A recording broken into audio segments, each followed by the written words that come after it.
or the Spanish-American War, or the War of 1812. I forget exactly. Quiet, respectable, sort of a drag, to be perfectly frank. But then all of a sudden one day, to everybody's amazement, a remarkable thing happened. I graduated. And on that very same day, an even more remarkable thing happened. Maynard graduated. Those happy school days are way, way back in our past. Almost 6 months ago. Today, Maynard and I are mature soldiers in the United States Army. And when we drop in at old Central High for a visit, we are, with adequate reason, I must admit, looked upon as suave, well-informed, educated men of the world. Maynard, put the yo-yo away. Why? I always spun it when I was a student here. Maynard, in the first place, you were never a student, here or any place else. And in the second place, that's why you spent 2.5 years in the 9th grade. See, there's a reason for everything. Mr. Pomfritt will flip when he sees you. He talks about you all the time. Ah, yes, good old Pomfritt. Pomfritt? I see you're shocked that I refer to a teacher in such familiar terms. It's nothing personal, I assure you. Mr. Pomfritt's a very fine man, but teachers aren't gods, they're only men. Yeah, except for lady teachers. Most of them are women. After you kids get out in the world like Maynard and me, you'll learn that a teacher can have weaknesses just like anybody else. Even me. As a matter of fact, when Mr. Pomfritt gets here, I'm going to register a couple of complaints about the way he runs his classes. Me too. Man, all them mean and rotten and illegal things he made us do, like tests and homework, and all the time calling us, "Why, young barbers." Maynard, that's barbarian. You got the right idea. Oh, Mr. Pomfritt means well, but just wait till I give him an earful of constructive criticism. Yeah, I got plenty to say to him, too. I wonder if there's room in the other ear. Good morning, my young barbarians. See what I tell you. I see we're honored by the presence of a pair of distinguished alumni. That's you, Mr. Krebs, Mr. Gillis. Have you anything to say to the class? You bet. Like ditto. Like fine. First, I have a brief announcement to make, and then we'll hear your deathless words. Class, for reasons I won't go into right now, at the end of this week, I am resigning my position here and saying goodbye to Central High School forever. Now, Mr. Gillis, Mr. Krebs, if you have anything to say, go ahead. Dobie! Dobie!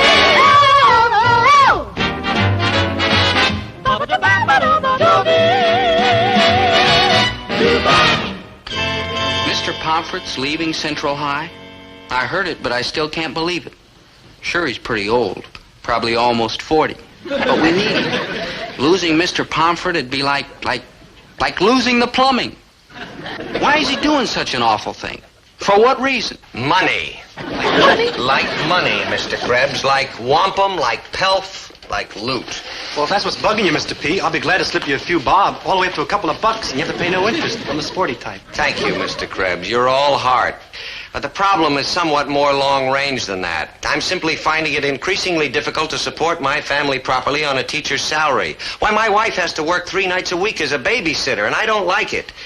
Now, if you'll excuse me... Mr. Pomfritt, I don't mean to butt in, but you can't leave Central High School. You love teaching. It's your whole life. No offense, Mr. Gillis, but that's a lot of hogwash. Teaching is merely a way of making a living to me, that's all. Now, excuse me, I'm going to be late. Mr. Pomfritt, if you're not crazy about teaching, why didn't you kick it years ago? I just never got around to it. Now, look, Mr. Gillis, if you don't mind, I have an Don't appointment... go, Mr. P. Central High like needs you. I mean, who else could learn me English so good? Maynard, you're killing the point and sit down. Oh, it's true. Think how bad I'd talk if you didn't learn me so good. The mind boggles. All right, Mr. Gillis. You win, I admit it. I've enjoyed teaching, every minute of it. It's a rewarding, satisfying experience. I'm going to miss it terribly. I'd like to do it the rest of my life, but the cold, hard financial facts make that impossible. Sniff. Please, Mr. Krebs, no tears. My mind is made up. Okay, Mr. Pomfritt, if that's how it has to be, but Central High's sure going to miss you. Thank you, Mr. Gillis. You're like a real human being, Mr. P. So are you, Mr. K. Mr. K? That's you, Maynard. K for Krebs. Huh? Oh, yeah, it comes out right. Oh, you're 100%, Mr. P. I don't know how I could have got through high school without you. I know. I learned you English real good.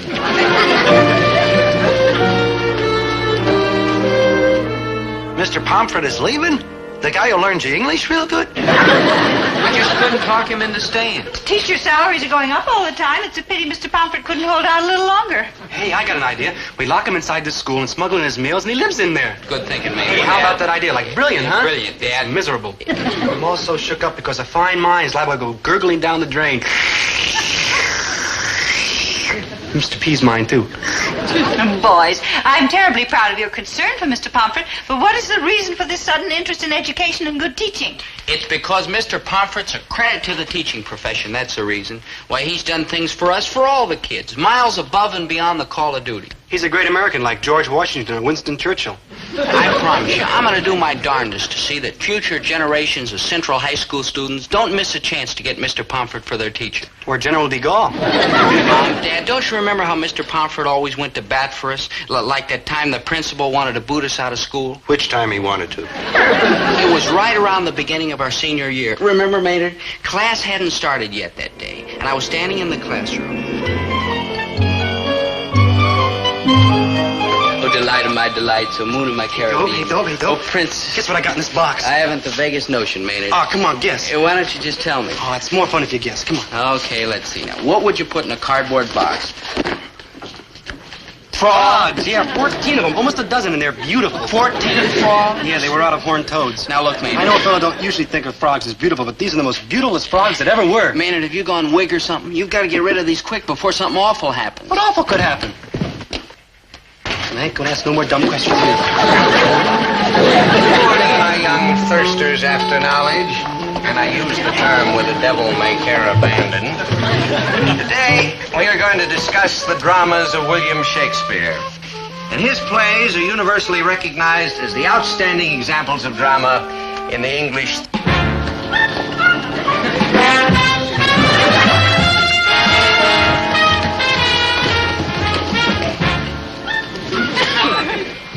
Dr. Livingston, I presume. Now, if I may be so bold, I would like to suggest that we turn to our textbooks, page 208. There we will find Act 1 of Shakespeare's Othello, where the author... What was that? What was what? That. That what? That. What's that? Something's fishy around here. No fishy. Froggy. There's something down there. It bit me. It was me. Oh, it's all green and moldy. Yup, that was me, all right. Hey, class, settle down now, settle down. This is still a schoolroom. I wouldn't want to make book on it.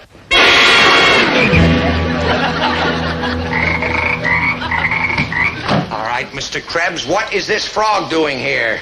What frog? Mr. Gillis, Mr. Krebs, I am going to get to the bottom of this.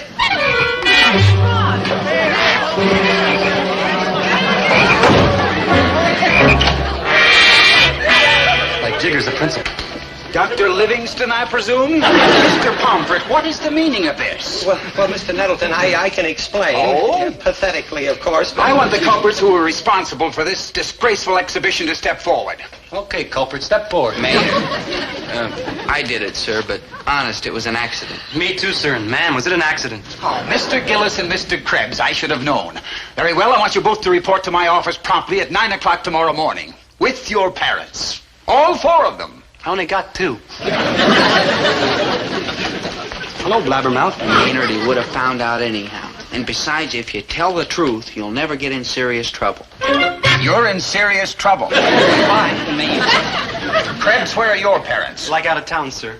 When did they leave? When they heard I was in serious trouble. When will they be back?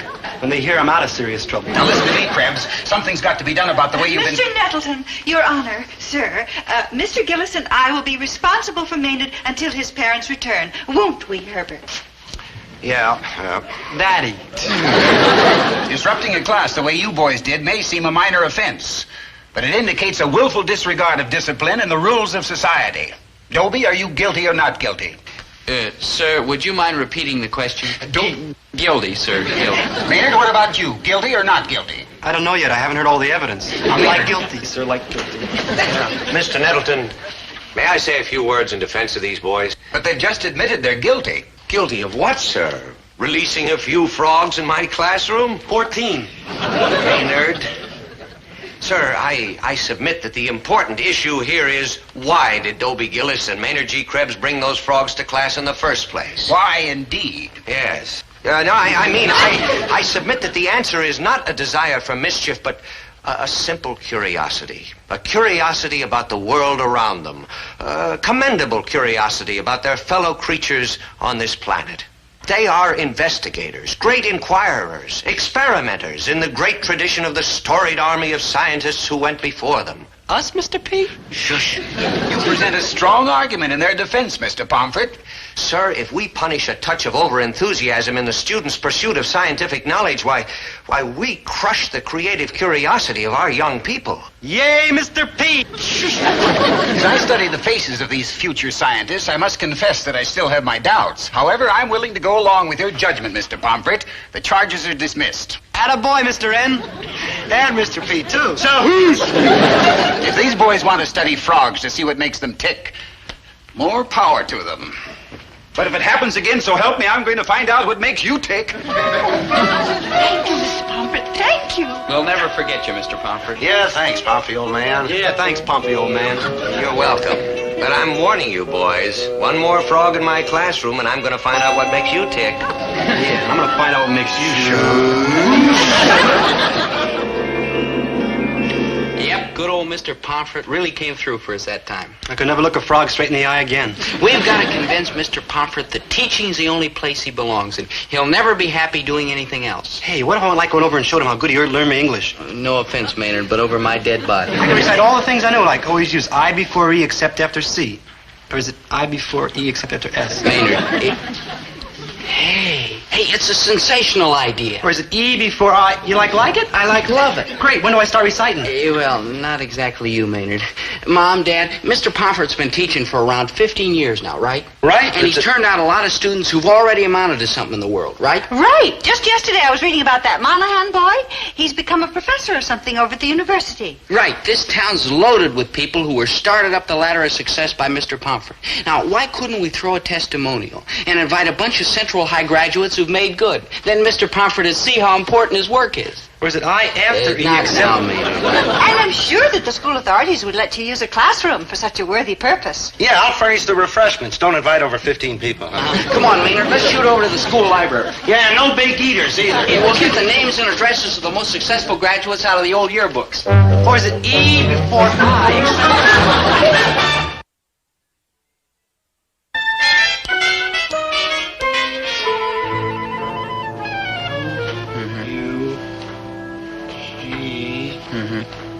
Sure, and Wilma Klug, she's got a big job downtown with some advertising company. I knew she'd go far. She had to go far with a face like that. Who's going to stop her? Shh. Well, brother, he's right about Wilma. What a kiss. Now,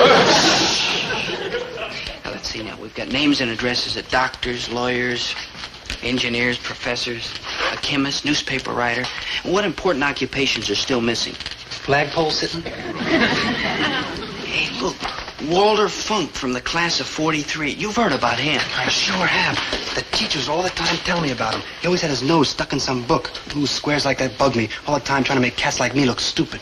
Maynard, Walter Funk is only head of the Los Vanos Atomic Energy Project. See how much trouble he went to make me look stupid? Yourself for members of the armed forces. Maynard, we've got enough names now. Let's write out the invitation so we can mail them today. Now, just write, Dear Alumni. No, hold it. How do you spell it? Alumni, A-L-U... No, dear. All right. Ah, gee, Dobe, I want to do my share of the work. Okay. You can mail the letters and lick the stamps. Could I, do it the other way around? It'd be kind of tough licking the stamps once they're in the box.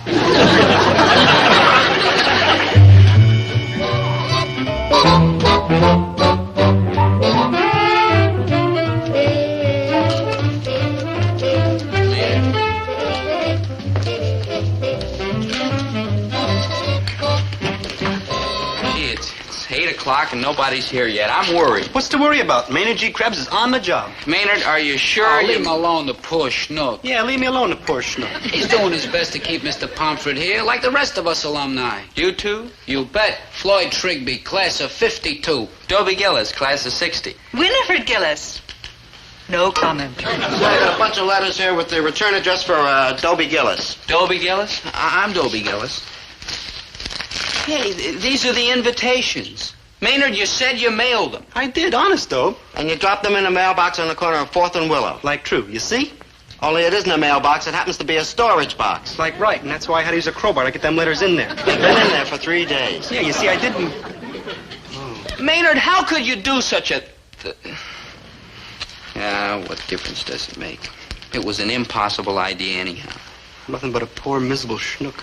Mr. Pomfritt's mind's made up, and we couldn't change it. Mr. Pomfritt, the teacher? Yeah, we were trying to keep him from quitting his job. Mr. Pomfritt leave Central High?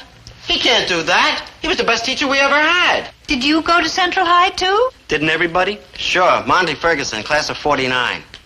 And you had to go foul things up. You lame brain. Yeah, I brought the ice cream. Oh. Yeah, push the vanilla at 6 cents a gallon cheaper. Hey, and look what else I brought. I'm Myrtle Tarantino. It's my husband, Clyde. Clyde Tarantino, how do? How do? We went to Central High, too, Clyde and me. We was in the grocery store shopping when your father started out with the ice cream. Well, naturally, we couldn't help overhearing. Myrtle eavesdrops. I sure do, baby. What can we do to help? We don't want to see Mr. Pomfritt leave either. Myrtle's very sentimental. Oh, I sure am, sweetie. Look, it's wonderful that all of you want to help, but really wonderful. But we had a little trouble with the invitation, so the whole testimonial's called off. Called off? Ooh, I got up, Maynard. How come you blame me? When something goes wrong, who else? I'm gonna bash that knucklehead. No, Myrtle, please, it was an accident. Maynard couldn't help it. Well, good evening, my... Why, Mr. Pomfritt, how are you? Hello, Floyd. Good to see you. Monty. Hello. How are you? Myrtle Clute. I haven't seen you for years. Well, it's Myrtle Tarantino now, Mr. Pomfritt. We're married and have 5 kids. Oh, no wonder I haven't seen you for years. Mr. Gillis, are you responsible for this? Well, yes, sir. I'm very angry with you, Mr. Gillis. When you asked me to come here tonight and I accepted your invitation, I didn't expect anything like this. Well, I'm sorry, Mr. Pomfritt. Well, of course, I'm grateful for your efforts to keep me on here at Central High. It's very heartwarming, but... well, it's just completely out of the question. All this is very embarrassing. Please forgive me, Mr. Pomfritt. The whole idea was a dud. We were going to have a bunch of your most successful graduates, you know, doctors, lawyers, professors like that, to tell you how helpful you were to them. But it just didn't work out.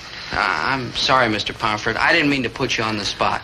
Look, let's just forget the whole thing and everybody go home, huh? Without eating? Maynard, pipe down. Well, I think under the circumstances, maybe going home is the best idea. Without eating? Maynard, pipe down. Just a darn minute. Look, maybe we're not professors or doctors or lawyers, but we graduated from Central High, too. We've got a right to be heard, Mr. Pomfritt. She's right, Mr. Pomfritt. Ordinary folks like us, we get a lot out of going to school, too. And you ought to stick around and listen, like Mrs. Tarantino says. Oh, you call me Myrtle. Okay, Myrtle. Look, Mr. Pomfritt, you take me, for instance. I mean, I put in a man-killing day, what with those screaming kids and a house to clean and a husband that eats like a horse. No offense, honey. No offense, dollface. Your cooking does it. Anyway, by nighttime, I am bushed. I mean, conked out. But you know what I do? I sit me down and read a book. A book. Myrtle. No, wait a minute. I'm not finished yet. Maybe you think it's funny me sitting down to read a book? Well, I've read me lots of interesting books in the last 6-8 years since I graduated. And if it hadn't been for your classes, Mr. Pomfritt, I would never have got past Dick Tracy. Man, he's a wireless. On Sunday, he always wears a green hat and a yellow coat. Clam up, kid, or I'm going to have to belt you. I'll go along with Myrtle, Mr. Pomfritt. I mean, this job I got ain't the greatest in town, but it gives me time to think. And if it wasn't for all that talking we did in your class, I wouldn't even know how to think. You know what I mean? I think I do, Mr. Trigby. I think I do. Me? What I remember from your class is poetry, mostly, and the way you were all the time explaining it. I mean, like, take a sky. Oh, it's a sky, sure, but also it's a blanket, or a roof, or a canopy, or a window overlooking the universe, depending on how you look at it. I mean, the way you explained this poetry, I found myself looking at everything altogether different. Mr. Tarantino, that's a most impressive definition of poetry. Watching television tires me out and taking care of the kids. But books are restful, like, you know. I mean, there's just you and the story. And you can think about it. There's nothing to tangle up your head. Mr. Pomfritt, Oh, Monty, I haven't seen you in years either. Yeah, I've been busy. You know, rain and snow and dark and night and all like that. Oh, you're one of our unsung heroes. Yeah. Hey, Mr. Pomfritt, do you remember how you used to talk to us about bird watching? Yeah. I remember also how I used to send you to the principal's office when you'd burst into uproarious laughter every time I mentioned it. Yeah, how about that? Boy, things sure have changed. You know how come I decided to become a mailman?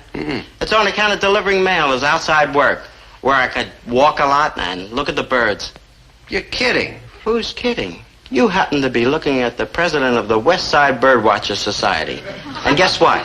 What? Yesterday we saw our first yellow-bellied sapsucker of the season. No. And if it wasn't for you, Mr. Pomfritt, I probably would have took a job inside behind some desk somewhere, never getting a look at a yellow-bellied sapsucker or a tuft-headed ibis. Criminy, what a waste. Monty, I'm deeply touched. That goes for me too, Mr. Pomfritt, sir. I know I wasn't the best student you ever had, but then I wasn't the worst. Yeah, I guess I was the worst. That's true, man. No offense. No offense. But going to your classes did me a lot of good, just like they did everybody.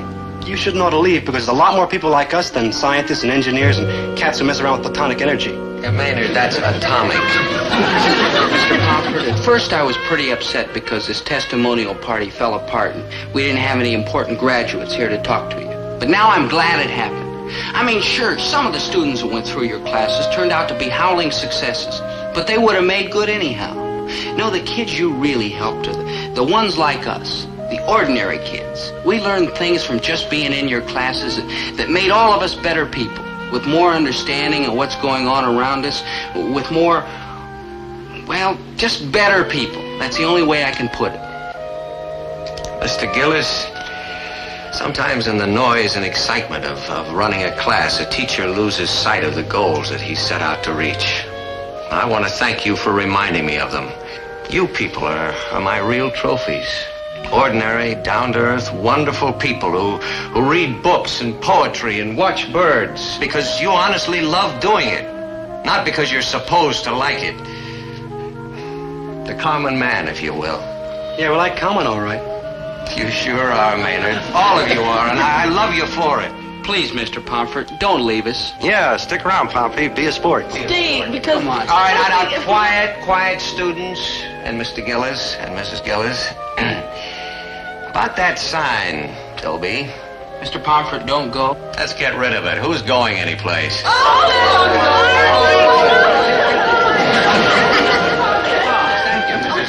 Gee, Dome, getting like all misty. Maynard, this is the happiest day in the history of Central High. What's to cry about? Like, true, but I'm crying for Mr. Pomfritt's family. The poor souls will starve to death. Maynard. No, they won't, Mr. Krebs. Why, if my wife has to continue babysitting, I'll just sit with her. In fact, I might even get some customers of my own. If I have to work nights, I'll go right ahead and do it because nothing is going to drag me away from teaching. Because that's what I want to do, and doggone it, I'm going to do it. Now you're talking, Pomfritt. With me, Mr. Pomfritt. Is it all right if I get all misty now? Get in line, Maynard.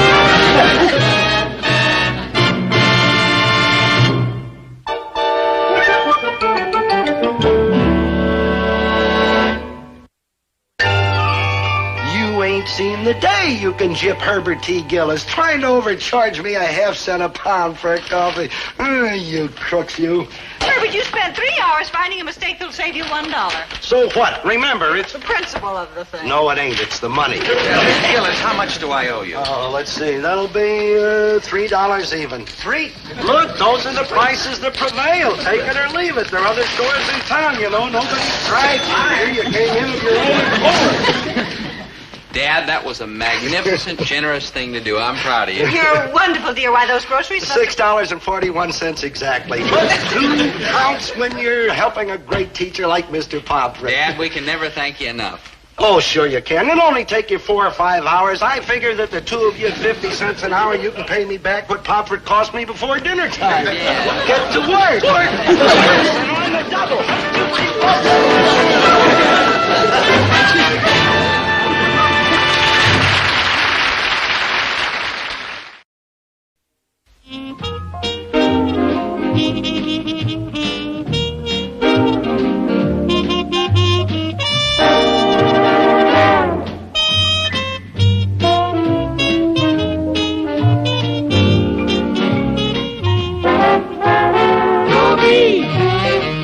Once a gal who's dreamy, Dobie. Once a gal who's creamy, Dobie. Once a gal to call his own. Is she blonde? Is she tall? Is she dark? Is she small? Is she any kind of dreamer at all? No matter, he's hers and hers alone. 'Cause Dobie has to have a girl to call his own.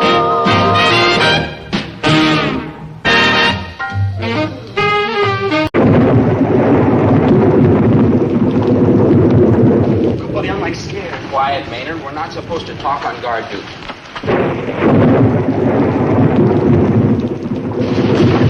No, could we like march together so you could like hold me? No, Maynard. Now walk your post in a military manner. Don't you hear that? Yeah, it was pretty close. It's like cut out again. Halt! Who goes there? Advance and be recognized. Hey, Sergeant! Sergeant! What's going on here? Sergeant, I think we've trapped an enemy agent. Yeah, he came here to blow up America and destroy our freedom and liberty, which our forefathers fought and bled for. But he reckoned without the skill and daring of Private Maynard G. Krebs. Yeah, Private Dobie Gillis. Yeah, him too. Where is he? Yeah, in there.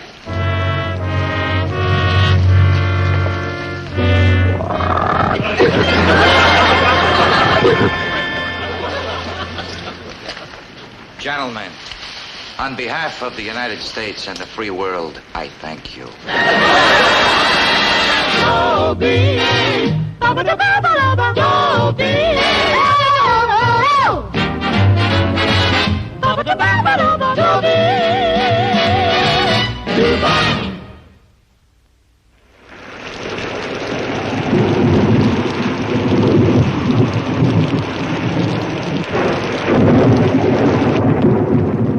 Now look, Sergeant. Yes, Nathan Hale. Oh, come on, Sergeant. What is it, Sergeant York? Be reasonable. It's a dark and stormy night. And on nights like this, your imagination plays tricks. Yeah, when the old lightning starts lightning, the old thunder starts thundering, you think you see all kinds of crazy things. Oh, yeah. You don't remember that dark and stormy night we caught a Martian? I don't think the sergeant wants to hear about that, Maynard. Oh, yes, the sergeant does want to hear about it. Oh? Proceed, Private Krebs. You say you caught a Martian? Yes, good Sergeant, buddy. In fact, we like caught a lot of Martians. Yeah, of course, we were very young at the time. Little tiny kids. Uh-huh. How long ago was it? About 3 months. About... Gentlemen, for the protection of all that is dear to me, mainly this post, you are now relieved. You guys are on. Good as like a dark and stormy night.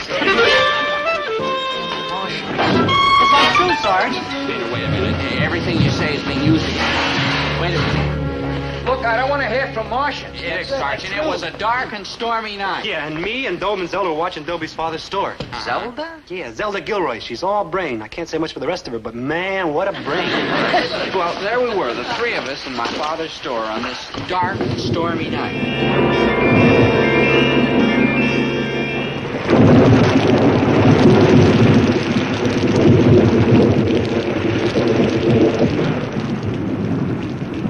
Why don't we close the store? Nobody but a fish would come out to buy groceries on a night like this. We can't, Maynard. We promised Dad, remember? I mean, Mom and Dad are entitled to a night off once in a while. You're all heart, Dobie. Now cut that out. Can't help it, Dobie. I love you, and you love me too. When I wrinkle, you wrinkle back. Zelda, I've told you 1,000 times. It's only a reflex. Pish posh. It's love. Where'd they go? Who? Your mom and dad. Oh, to the movies. Ooh, I wish I was down at the Bijou like your mom and dad. I'd be sitting eating my popcorn, so all settled down in one of them furry red seats, watching that great movie. What great movie? The Monster That Devoured Cleveland. Gas. Maynard, how many times have you seen The Monster That Devoured Cleveland? You mean this year? Maynard, did you ever see any picture except the monster that devoured Cleveland? Like, of course. Like what? Like the son of the monster that devoured Cleveland.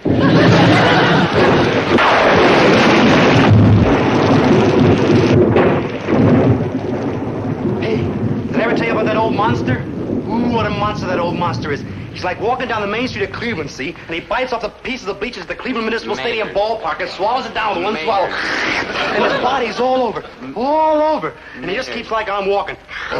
He like gobbles down the mayor. Maynard, you already told me. Yeah, behind him marches this whole regiment of cats from outer space. Yeah, and they got like 3 eyes apiece, noses like elephants, and little green feelers growing out of their heads. Maynard, that's ridiculous. Now, wait a minute. You didn't see the... I don't care about the movie. What I mean is, when creatures from outer space decide to invade the Earth, they're not going to have 3 eyes and little green feelers. But they did. If you get out of the preview... How do you mean, Zelda? It's perfectly obvious. Look, say the Martians decide to take over the Earth. How would they go about it? Do you think they'd be stupid enough to come here looking the way they really look? You mean they can look some other way? Of course. Dobie, have you ever heard of symbiosis? No. Maynard? Look, Zelda, the longest word I know is delicatessen. Yeah.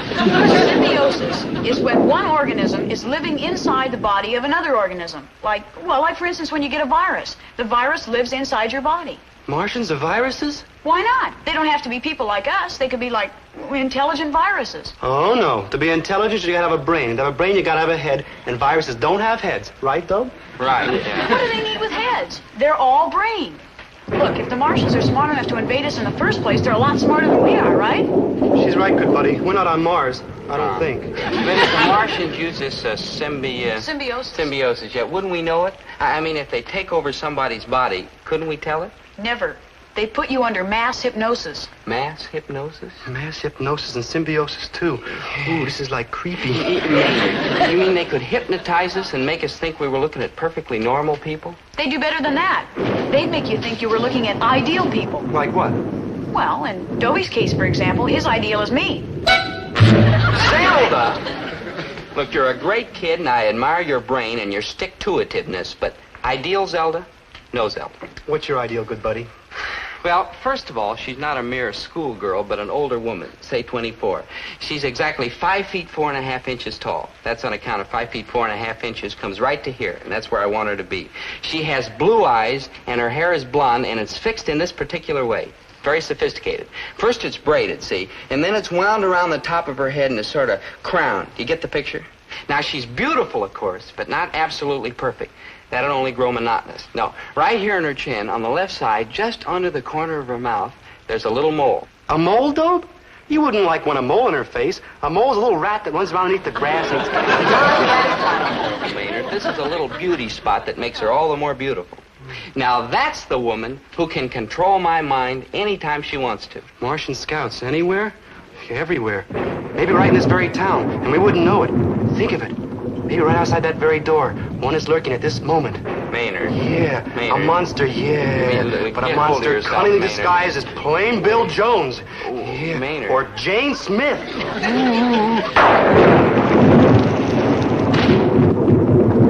My name is Jane Smith. I want to use your telephone. Blue eyes, blonde hair wound around the top of her head, and a little mole.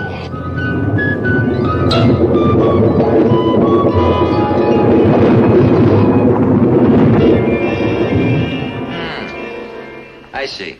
So you assumed that this Jane Smith was a Martian? Well, Sergeant, it was a dark and stormy night. And she did have all that blonde hair piled up on top of her head. Yeah, and the mole. Don't forget the mole. This friend of yours, Zelda, the one with the giant brain, what did she say? Well... Now get hold of yourselves. This is just some silly coincidence. But she's... I said, may I use your telephone? She's the one I was telling you about. Of course you can use the phone, Miss Smith. It's right behind you. Thanks. She's calling her accomplices. Now, use your heads, both of you. If she'd come in here on a nice sunny morning, you wouldn't have thought anything more of it. You wouldn't have had these crazy notions about her. Yeah, I guess you're right, Zelda, but where are you going? To listen. Maynard, that's eavesdropping. Yeah, you coming? No, operator, I'll wait. Well, I'm at Clinton 69491. Now wait. Hello, Chief. This is Jane Smith. I found the perfect spot for us to land. The town is just the right size, and the people are delicious. We can use all of them. I can get the others right away. Don't be ridiculous. Listen to her, Zelda. That's just the point. If she was coming here to destroy us, do you think she'd let us hear about it? What could we do? Did you dig that big leather bag she came in with? Probably full of death rays. I'm in a little grocery store. Gillis. Yes, there's plenty of food. We could probably do some shooting, too. We're doomed. There's probably some very simple explanation. Sure there is. Symbiosis. Tell the others to meet me here in half an hour. Okay, Chief, I've got it. Everything will be ready by the time the second unit moves in. Meanwhile, I'll take a few shots around here. Bye-bye, Chief. I'm going for the law, small girl. I'm like entitled to police protection. I'm a taxpayer. Maynard, my father is anyhow. Maynard, let's not be hasty. You don't be hasty. I'm getting down to the station house before that intelligence virus grabs me. Ooh, that Momo. You see a rather large leather bag? With a lot of crazy gizmos sticking out of it? Yes. No. Oh, there it is. Let's see. What? You'll do as a subject. Ooh, the ray. Oh, no, I say no. Say me good, buddy. Wait. Oh, it's got me. I'm like paralyzed, all but my mouth. What's the matter with you? Please let me go, miss. Think of my little old gray-haired mother. Think of my little old gray-haired father. He's even littler than my mother. Can I go, huh? Then I guess you can go. In fact, I wish you would. How about me, miss? How about me? No, you stay. I need you. What? Don't worry, Dobe. I'll get some help. But if I'm like too late, well... So you see, Sergeant, you can understand how Maynard and I got confused, can't you? In a word, no. It was a dark and stormy night. And she did have a mole on her chin. And how about that phone call? All that jazz about second unit and shooting in chief and all like that? Yeah, how would you figure that? Well, I'm not sure. But one possibility is that Jane Smith was with a movie company and they were coming to your town to do some filming. So that's what you would have figured? Not true? As a matter of fact, true. Now listen, does anybody know we're coming to town to make a movie? Fine. Don't breathe a word. You know how they try to raise prices when they find out we're movie people. And that grocery fellow, what's his name? Gillis. Yeah, that's right, Gillis. Tell Gillis to make about 300 sandwiches. The boys from the second unit will be pretty hungry by the time they get there. Gillis, after your kooky friend here went tearing off to the police station, how come you didn't ask Jane Smith where she was from? Well, I started to, but she stopped me. With a ray gun? No, she ordered 300 sandwiches. And, Sergeant, when anybody orders 300 sandwiches in my father's store, I don't care if they're from Mars, Saturn, or Cleveland. I don't ask any questions. Krebs, how come you didn't get straightened out when you got down to the police station? I might have, but somebody else got there ahead of me. Who? A little lost kid. Come on, kid, tell us your name, won't you? How are we going to find out where you live if you won't tell us your name? I want to go home. We'll take you there if you'll tell us where you live. Now, look, here's a nice map of the city. Now, you just show us on which street... Wait a minute, that's no way to handle it, kid. Here, look, kid, look what we got for you. Here. Isn't this nice? Clancy and I found it in the park, didn't we, Clancy? There, a nice baseball... You don't like baseball, look, kid? Neither do I. Hey. Yeah, the space helmet. Oh, that's wonderful. Here, kid, put that on. There. Isn't that nice? That's more like it. All right, now, here. You take this ray gun.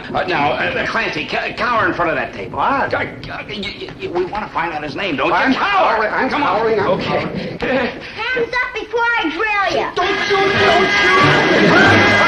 The ray gun. Don't shoot! Don't shoot! Don't run. Hit the ray gun.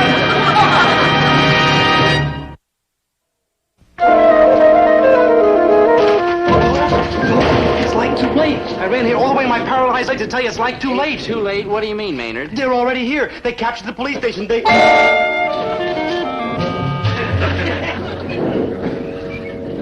Come with me to the back of the store, Doe. I don't know what's the matter with you, Maynard, but I can't. I've got to make 300 sandwiches. 300? 300 of them already here, and you're like feeding them? Can't you see? You gotta do it for your good buddy. Oh, all right. Excuse me for a minute, Miss Smith. My friend here's sort of... Nuts. Oh, Yeah. They've landed. They're down at the police station. I saw with my own eyes a small, undersized little monster with a green head. He was like spraying Chief Rosenblum with a ray gun. And Clancy, too, yeah. Death rays were flying all over the place. It was like horrible. Both Chief Rosenblum and Clancy were both like flapping around on the floor. Yeah, just like the mayor and the monster that devoured Cleveland. You mean you really...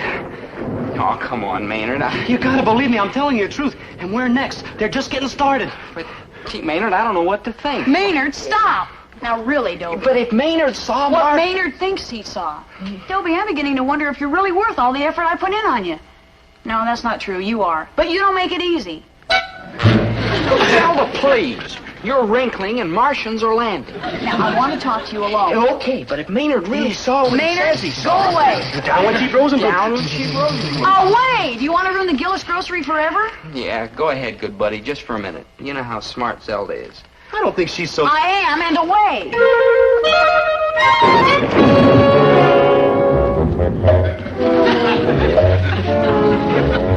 Well, look. What happened to those other two? They're supposed to be making my sandwiches. Oh, who's making those old sandwiches, all right? Just take it easy, Miss Smith. Maybe like to go out for a little walk, huh? In the rain?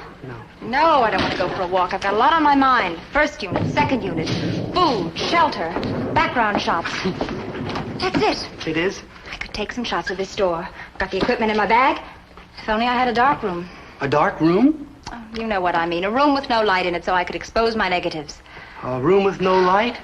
Exactly. I mean, we got a room that's, like, pretty dark. You have? In fact, it's very dark. You like to see it? I certainly would. You just follow me, and I'll show you.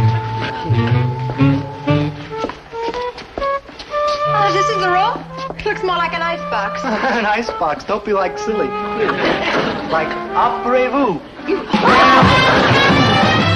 Jeep cribs, you're like a hero. While the rest of the world sleeps and your good buddies like on off his trolley, you and you alone are fighting the enemy. You locked Jane Smith in the freezer? It wasn't easy. She was a big, strong girl. Oh, I bet Gillis's mother and father loved that. Well, as a matter of fact, I kind of hold my mother and father responsible for the whole thing. If they hadn't picked this night to get playful. Them rats. Maynard. No offense, good buddy. You know your mother and father are aces in my book, but why couldn't they always act like dull and stodgy instead of cutting up like a bunch of performance seals? Oh, a great little movie you dragged me out to. The monster that devoured Cleveland. How silly can you get? Silly? I thought it was frightening. We mustn't let Dobie see it. Remember the nightmares that he had after he saw Dracula? He was 9 years old when he saw Dracula, and believe me, the monster that devoured Cleveland won't give him nightmares. It might give him a bellyache from laughing. Some monster. Oh, I've come to Earth to find a bride. Come, my pal Judy, you will be my wife. Take me, I am in your power. Come, my bride, we must devour, devour, devour.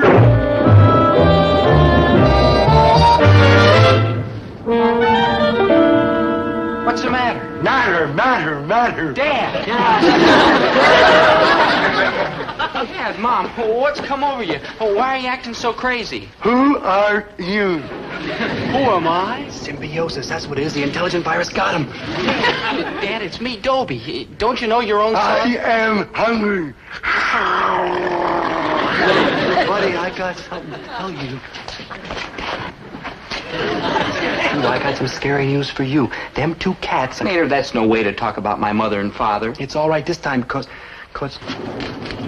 they're not your mother and father. Not my mother? Maynard, don't you think I know my own parents? They don't know you. I know it seems that way, but it's got to be some kind of silly... Dobe, you got to believe me. They're not your mother and father. It's like with Jane Smith. It's like what Zelda said. They got your mind controlled. Maynard, that's ridiculous. You mean you think? Like right off the first spaceship. Yeah. Like we got to do something. I know what I'm going to do. Where are you going? I'm going to get Zelda. She's the one who's so sure nobody's a Martian. Then leave me alone with them? Now, won't be a minute. She's right back there making sandwiches. Yeah, but... Like, hi. Food, the monster, food. Oh, enough of that, Herbert. You've scared the boys half to death. It's all right, Maynard. We were just having a little fun. Oh, sure. Any intelligent virus likes a little fun now and then. What are you talking about? Who knows what Maynard's talking about? Ever. Hey, what's Dobie doing with all the sandwiches? A woman ordered them. A woman? Where is she? In the freezer. A woman's in the freezer. Why don't you go look? Maynard, someday you gotta end up... Do you think he could be for real?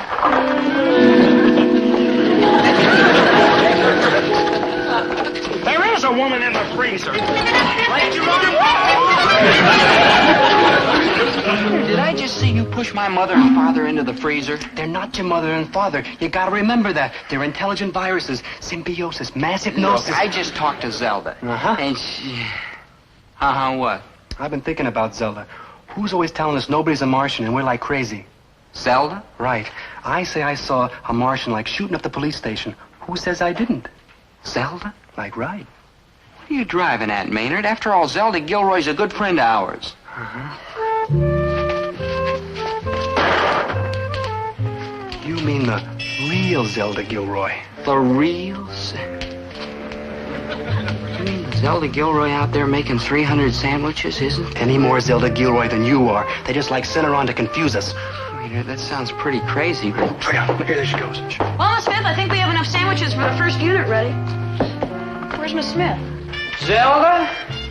What makes you so sure there aren't any Martians around here? Yeah. Because the whole idea is perfectly ridiculous. Now, where Even is if Maynard actually saw one at the police station. Maynard didn't see anything. Maynard is a nut. Maynard? You want to talk to Miss Smith, that's right? Right. Well, you can talk to her. She's in the freezer. In the freezer? Yeah. Have you gone out of your mind? Well, if you're so sure she's not a Martian, why don't you go let her out? I most certainly will. Yeah, go let her out. Let her in. What's the matter with you? What are your fighting? Oh,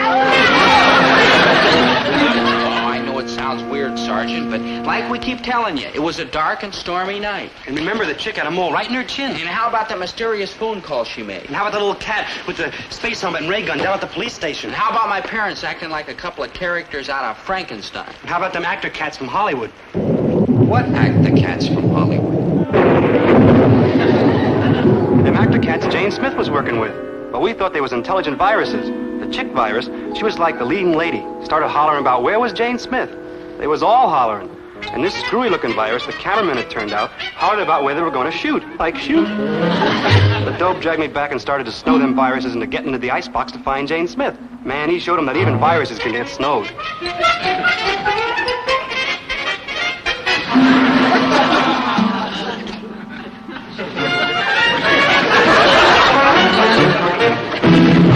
How big a freezer has your father got? Pretty big, Sergeant. I didn't realize it until that night, but it's pretty big. You mean you put some more people in there? Oh, sure. Let's see. There was, Don't tell me. Let me guess. There was the chief of police who came down to your father's store looking for the people from Hollywood. And naturally, you figured that the intelligent viruses had taken over the body, so you into the freezer with him, right? Good thinking. Uh-huh.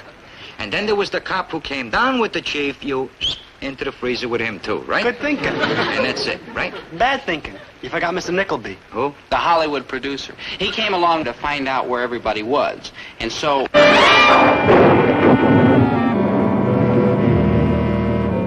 She's frozen, Bloom. You're dead.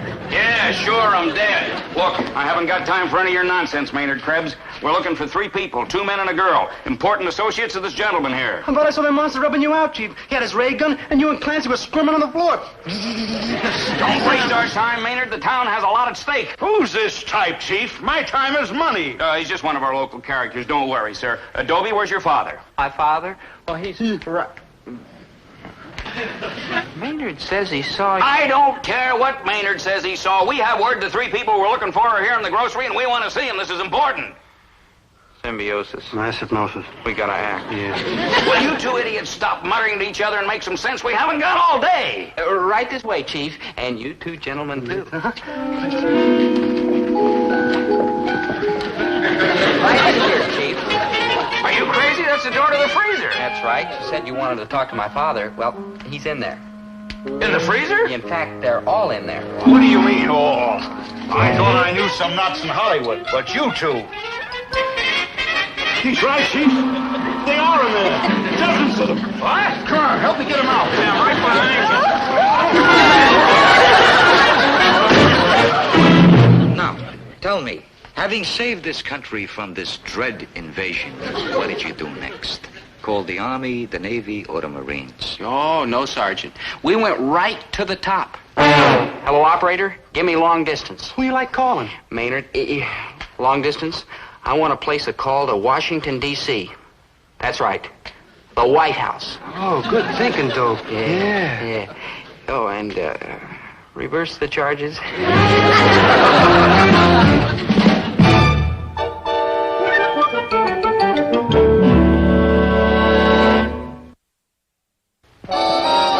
Did you have a nice talk with the president? He wouldn't accept the charges. Now tell me, are those people still in the freezer? Oh, no, they got out. And I suppose you all had a nice laugh about the whole thing? Oh, I wouldn't say that. Me neither.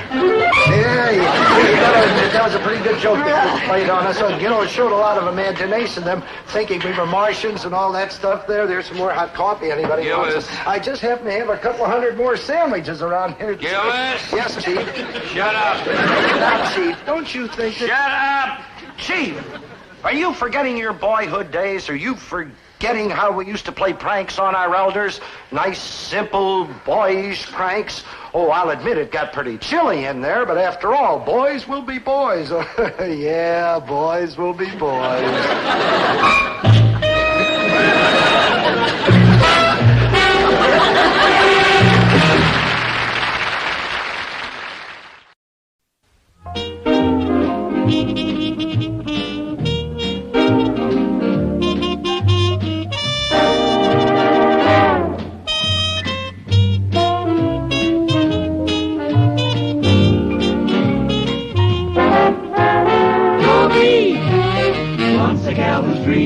Dobie, wants a gal who's creamy. Dobie, wants a gal to call his own. Is she blonde? Is she tall? Is she dark? Is she small? Is she any kind of dreamboat at all? No matter, she's hers and hers alone. 'Cause Dobie has to have a girl to call his own.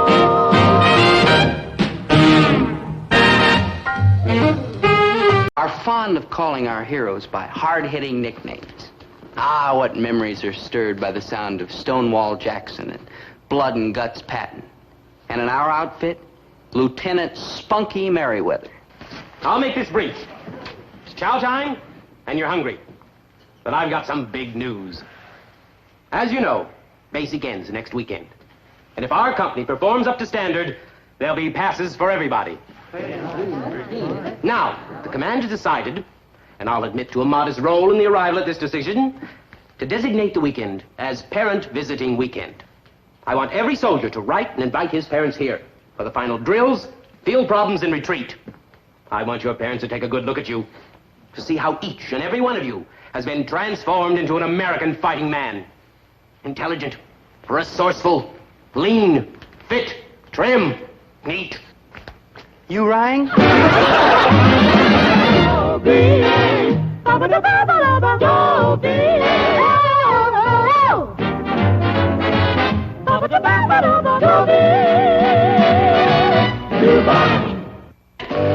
wouldn't exactly call my friend Maynard G. Krebs a bad soldier.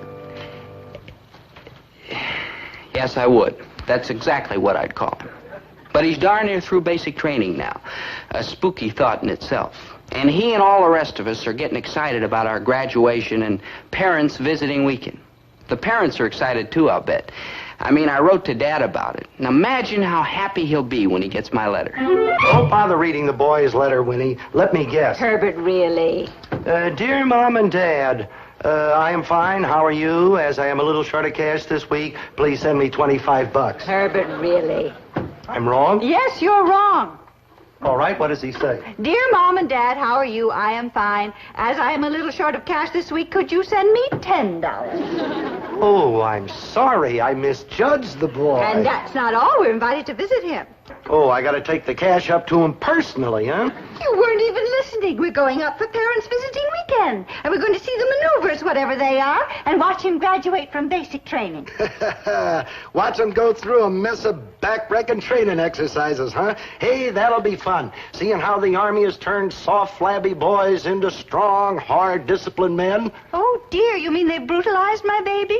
Taking the dimples out of those rosy cheeks, the sparkle out of those mischievous eyes. Winnie, it had to happen sometime. After all, he is no longer a baby, learning soft, sweet, gentle things from his soft, sweet, gentle mother. If they've changed 1 inch of my baby, I'll clobber them. Winnie. I'll break every bone in their miserable bodies. Winnie. I'll pulverize them, the cowards. Winnie, it is only natural for a boy to suddenly grow up and become a man. Remember how it happened to me in WW2? It did? Well, of course it did. Well, if you say so, dear. Never mind the sarcasm. Wait till you see how it's happening to him. When you get down to camp, you're going to see what the Army has turned him into. I'll batter him. Winnie, you are going to see a man. Strong, hard, self-reliant, ready to face the toughest emergency, able to endure the most punishing hardships. Maynard, would you cut the fan? I'm getting a windburn. Hey, Dope, tell me about this Parents Visiting Weekend. Sure, Maynard. What do you want to know? Who's it for? Parents. Oh. What's it for? Visiting. Oh. When's it for? This weekend. Oh. Oh. Parents Visiting Weekend. That's how I got the name, though. Parents Visiting Weekend. You get it? Parents Visiting Weekend. Good thinking. That's like brilliant. I sure got it up here, huh, Doe? You sure have, Maynard. Yeah, and some people say I don't use my head. How come? The green-eyed monster. Like where? Here, forget it. Never mind. Forget it, Maynard. Forget it. Boy, I can hardly wait to see Mom and Dad. Yeah, me too. Well, good. Then your folks are coming. I don't know. I didn't even invite them. Maynard, you just said you could hardly wait to see your Mom and Dad. No, I can hardly wait to see your Mom and Dad. They're like real human beings. Maynard. Your mom is anyhow. Look. Your father's kind of mean and rotten and all the time hollering. No offense. No offense, Maynard. Yeah, but his heart's in the right place, and he means good. Uh-huh. But it must be all kind of scrunched around, because he comes out mean and rotten and all the time hollering. Maynard, enough! Now, here. I want you to write to your folks this minute and invite them up for Parents Visiting Weekend. Dope, I don't like to write letters. Then phone them. I don't like to phone either. Maynard, at the moment, we happen to be out of carrier pigeons. Wait. Right. Dear Sir or Madam. Maynard, they're your folks. Oh, yeah. Dear Mr. and Mrs. Krebs. You know, this will be great. After 8 weeks, I'm finally going to see my folks. Gee, it's been so long. I hope we won't treat each other like strangers. Hey, Dobe. Yeah? How do you spell Krebs? So our preparations for Parents Visiting Weekend began. We wanted to impress our folks when they came up to visit, to let them know that the awkward, helpless little boys they said goodbye to a few weeks ago were now awkward, helpless little soldiers. We wanted to show them that we were tough and independent, able to do things by ourselves. 45, 46, 47, 48. Pretty good, huh, Sarge? Dandy. You said this was going to be hard. Try it without your buddy, Gillis. You're kidding. Krebs, back off. Okay, Gillis. I see what you mean. As you were. Sergeant, I've got great news for you. Your squad has been chosen for the plum of the entire maneuvers. I'm proud of you, Sergeant. You mean, sir? Operation Xerxes. The secret mission? The 2-week special training? Suicidesville? Right. The Expendables. We hardly dared to hope. Well, that's it. Let's stay in line now. Toe the mark. Keep up to snuff. Stay on the ball. Stick with it. Keep our noses clean and give it the old try. It's your chances to be real heroes, men. So get rested up. This is going to be it. This is going to be it. I'll tell you what it's going to be. A headache. Our folks are coming up tomorrow. But instead of spending the whole weekend with them, we'll have to spend part of the time going through some mixed-up maneuvers. Doggone it. I love the Army, but why do they have to do things upside down and backwards?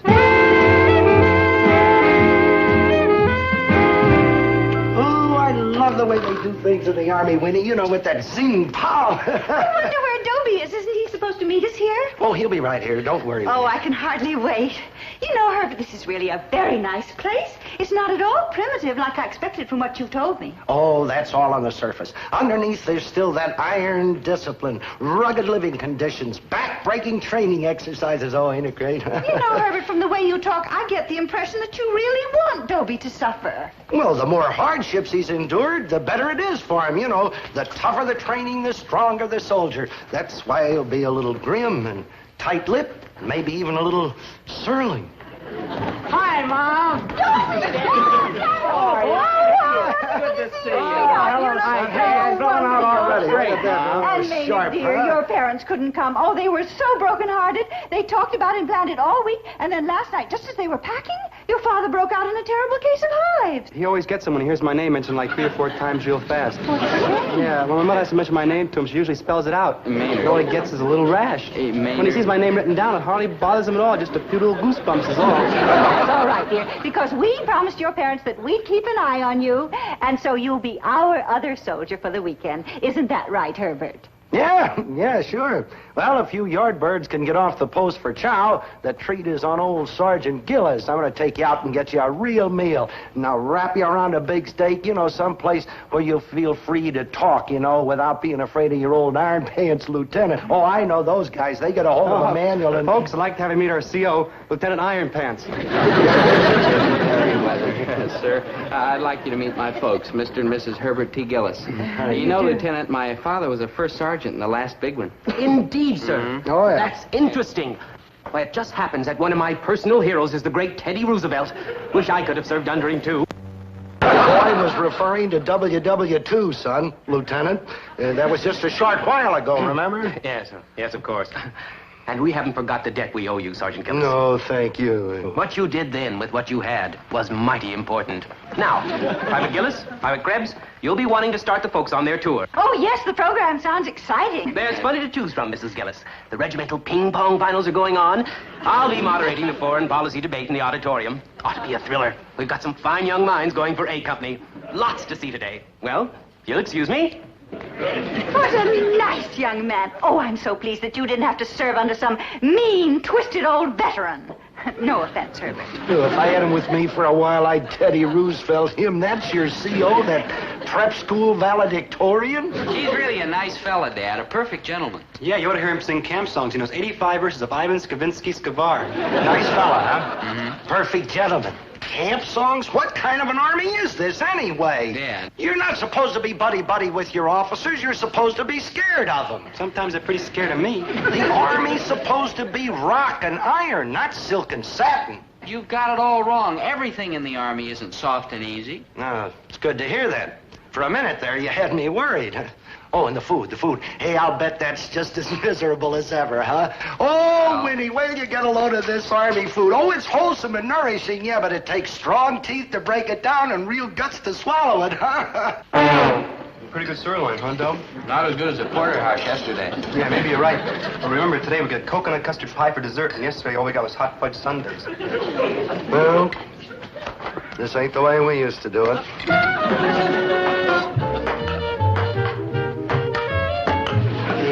I bet we win the brigade ping-pong title this year, huh? Yeah, I hope so. That'd mean 3-day passes for everybody.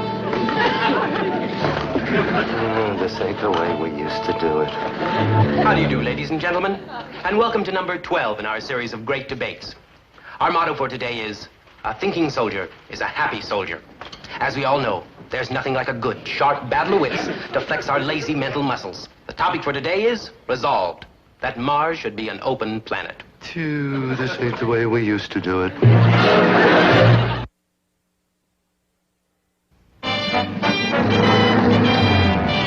What kind of an outfit is this, anyway? Soft beds and good food and liking your officers? Oh, you boys are spoiled. You got good potential, but you're spoiled. And what's going to happen to you when you get out in the field with this kind of training? Snafu, that's what. We trained hard for tomorrow. Yeah, we went through like the ringer. Yeah, well, what do you got to do? Well, it's confidential. A military secret? Well, sort of. But then you mustn't tell anybody, especially your father. Come on, Herbert. Now, hold on. And come on, dear. You go ahead. I'll be right there. Well, all right, you'd better be. Good night, boys. And remember, loose lips sink ships. What a memory she's got. Loose lips sink ships. You'd think I was some kind of an enemy agent or something. Nobody has to tell First Sergeant Herbert T. Gillis about security. I'm glad. Okay, now, what's the secret mission you're going on? Dad. Come on. No.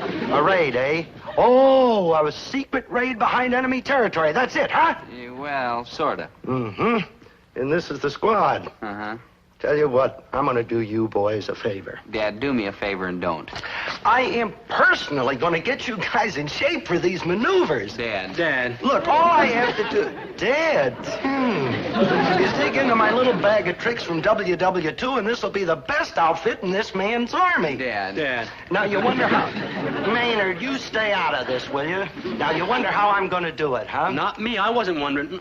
Maynard, well, I'll tell you how I'm going to do it. I'm going to break you out before reveille. I'm going to use up your 2 hours of rest periods. I'm going to use up your sack time. I'm going to use up your recreation time. And I wasn't even wondering. Maynard. Now, you're wondering what I'm going to do with these precious hours, huh? Not me. I wasn't wondering. Were you wondering, though? Not really. really.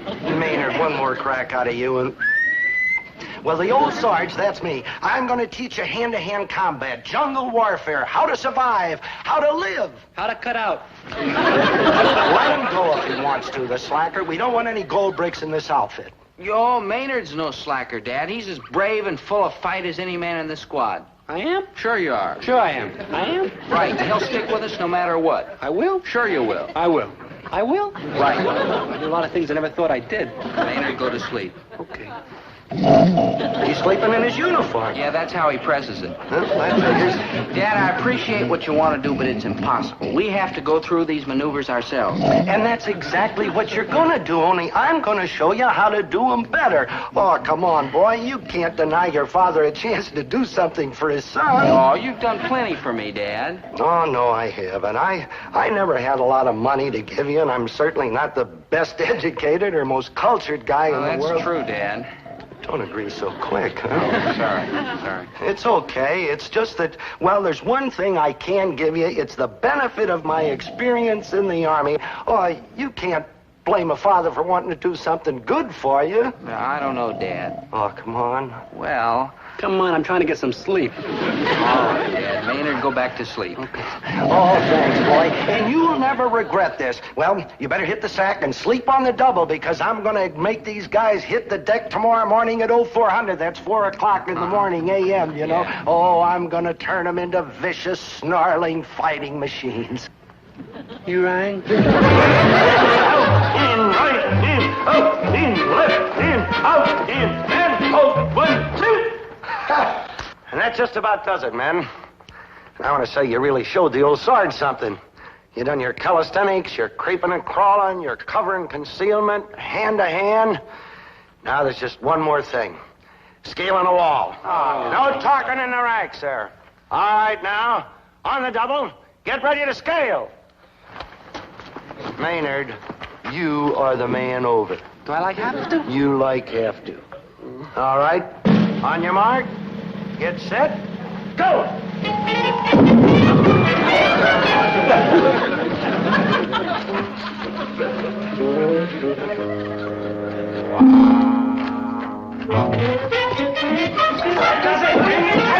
You're up. There you go. That was swell. Cool.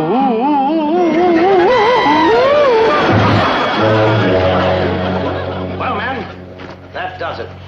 And I just want to say that I've never led a finer group of men in my life. Of course, you've had the benefit of my experience, but we won't tell anybody about that, huh? And I just want to wish you the best of luck on your secret mission. You better get back to your barracks now, Chance. Yes. Hey, Dad, come here.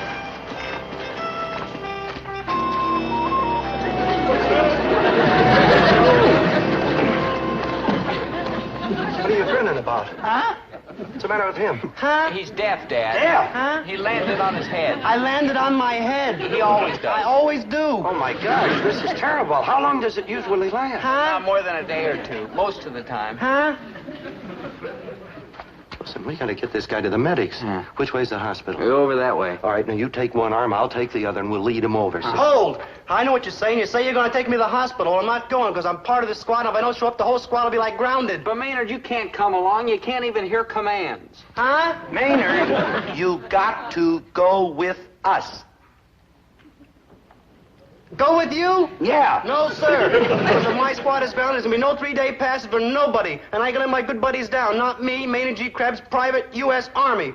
Third squad, attention, men. Report to the staging area on a double. Maneuvers begin at sunup. What are you guys listening to? You see, Maynard, you can't go. Huh? Toad, do you think we could find a replacement? With only a couple of minutes left, where are we going to find a replacement? I think I know where. If you're thinking what I think you're thinking, no offense, Dad, but no, you couldn't do it. Maynard, get out of those fatigues. Dad, this is a very tricky assignment. Maynard, get out of those fatigues. You guys earned this pass, and I'm not going to keep you from getting it. Dad, you don't know what you're getting into. I'm getting into Maynard's fatigues. That's what. Come on.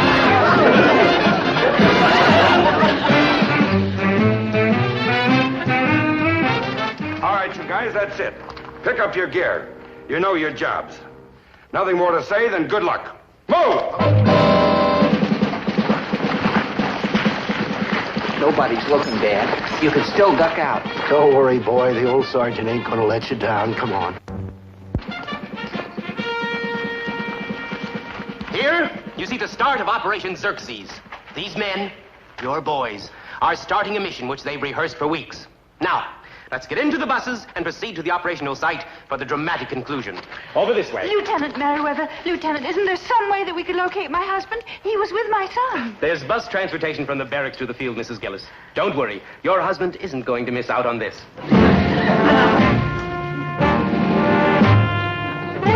Airplane. What are we doing in an airplane? Dad, I've been trying to you tell guys got it soft. In my day, we had to slog our way over to the maneuver area. Oh, we were foot soldiers in those days, boy. Dad. Nowadays, they chauffeur you around in airplanes. Oh, this ain't the way we used to do it. Dad, listen. Oh, for goodness sake. What are you so nervous about? What's to be afraid of over a little airplane ride? Well, I flew over to Cleveland to see your grandmother last summer, and I wasn't nervous, not for 1 minute. Dad, will you listen? Check your gear! In my day, gear meant a big, heavy pack. Now it's a parachute.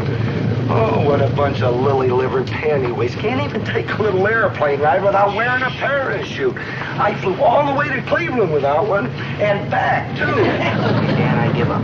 I'll say no more. Good. Because it's too late. Too late for what? Will you stop jabbering and calm down? You guys all set? Bet I am. The old sergeant won't let you down, son. All right. We're over target. Stand up and hook up. Hey, Dad, this is it. Take your static line and hook it up. Yeah, I heard him. Stand up and hook. Stand up and hook up! I've been trying to tell you we're jumping. We're jumping? I ain't jumping. I tried to tell you. I won't. You got to. Look, I'm a citizen and a taxpayer. I know my rights. It's easy, Dad. I won't. Just step out. I'm overage. All right, get ready. Just count 3, and then if your chute doesn't open, pull this. You guys jump. I'll meet you after we land. 10 seconds. Watch for the green light. 10 seconds, green light. Move to the door. Move to the door.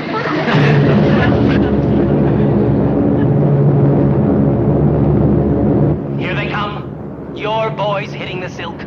A great moment for you proud parents. Oh, I don't know whether I can watch. They're so young, so sweet. But they're men, Mrs. Gillis, for all their youth. My little boy. Oh! Dad! No. I am just say Geronimo. Geronimo! That's it, Dad.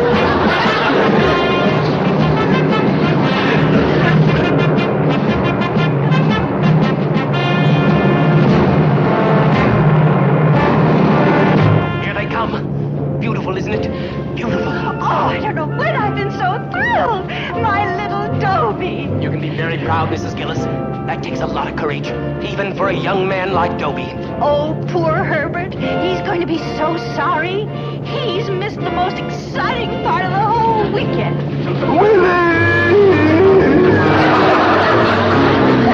Parachute jumping may never be the same, but Dad finally got his feet back on the ground, and our squad got through maneuvers without anybody ever finding out that one of us was a slightly overaged ringer. Yep, Dad was a real hero. Brave, fearless, and daring. And then he had to face Mom. Now, Winnie, I can explain. If it weren't for him, we all would have been scared to jump. Yeah? Yeah. It gave us courage to do what we were all afraid to do. Yes, I did. If anybody deserves congratulations, it's Dad. Oh, well, Mom, Dad was a real hero. No, I wouldn't say that. Nah, neither would I.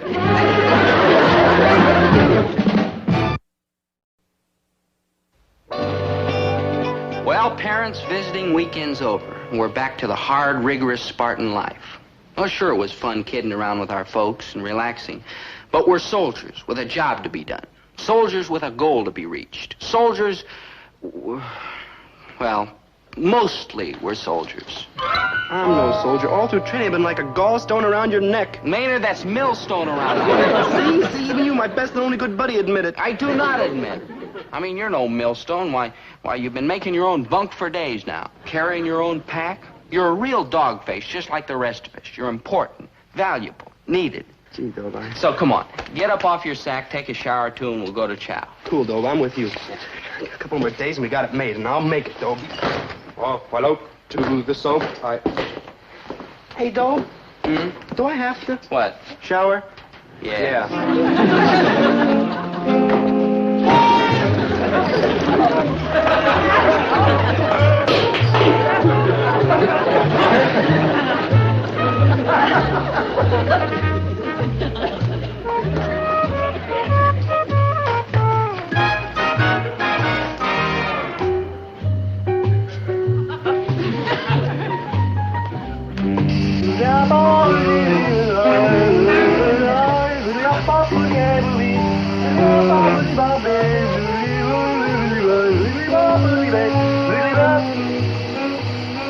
Dobe, do I really have to? You really have to.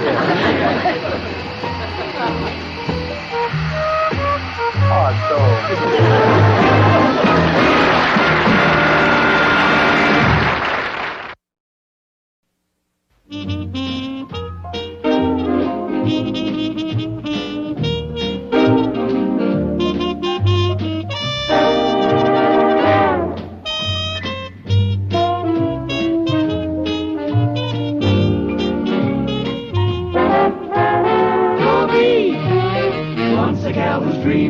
Dobie. Wants a gal who's creamy, Dobie. Wants a gal to call his own. Is she blonde? Is she tall? Is she dark? Is she small? Is she any kind of dreamer at all? No matter, she's hers and hers alone. 'Cause Dobie has to have a girl to call his own.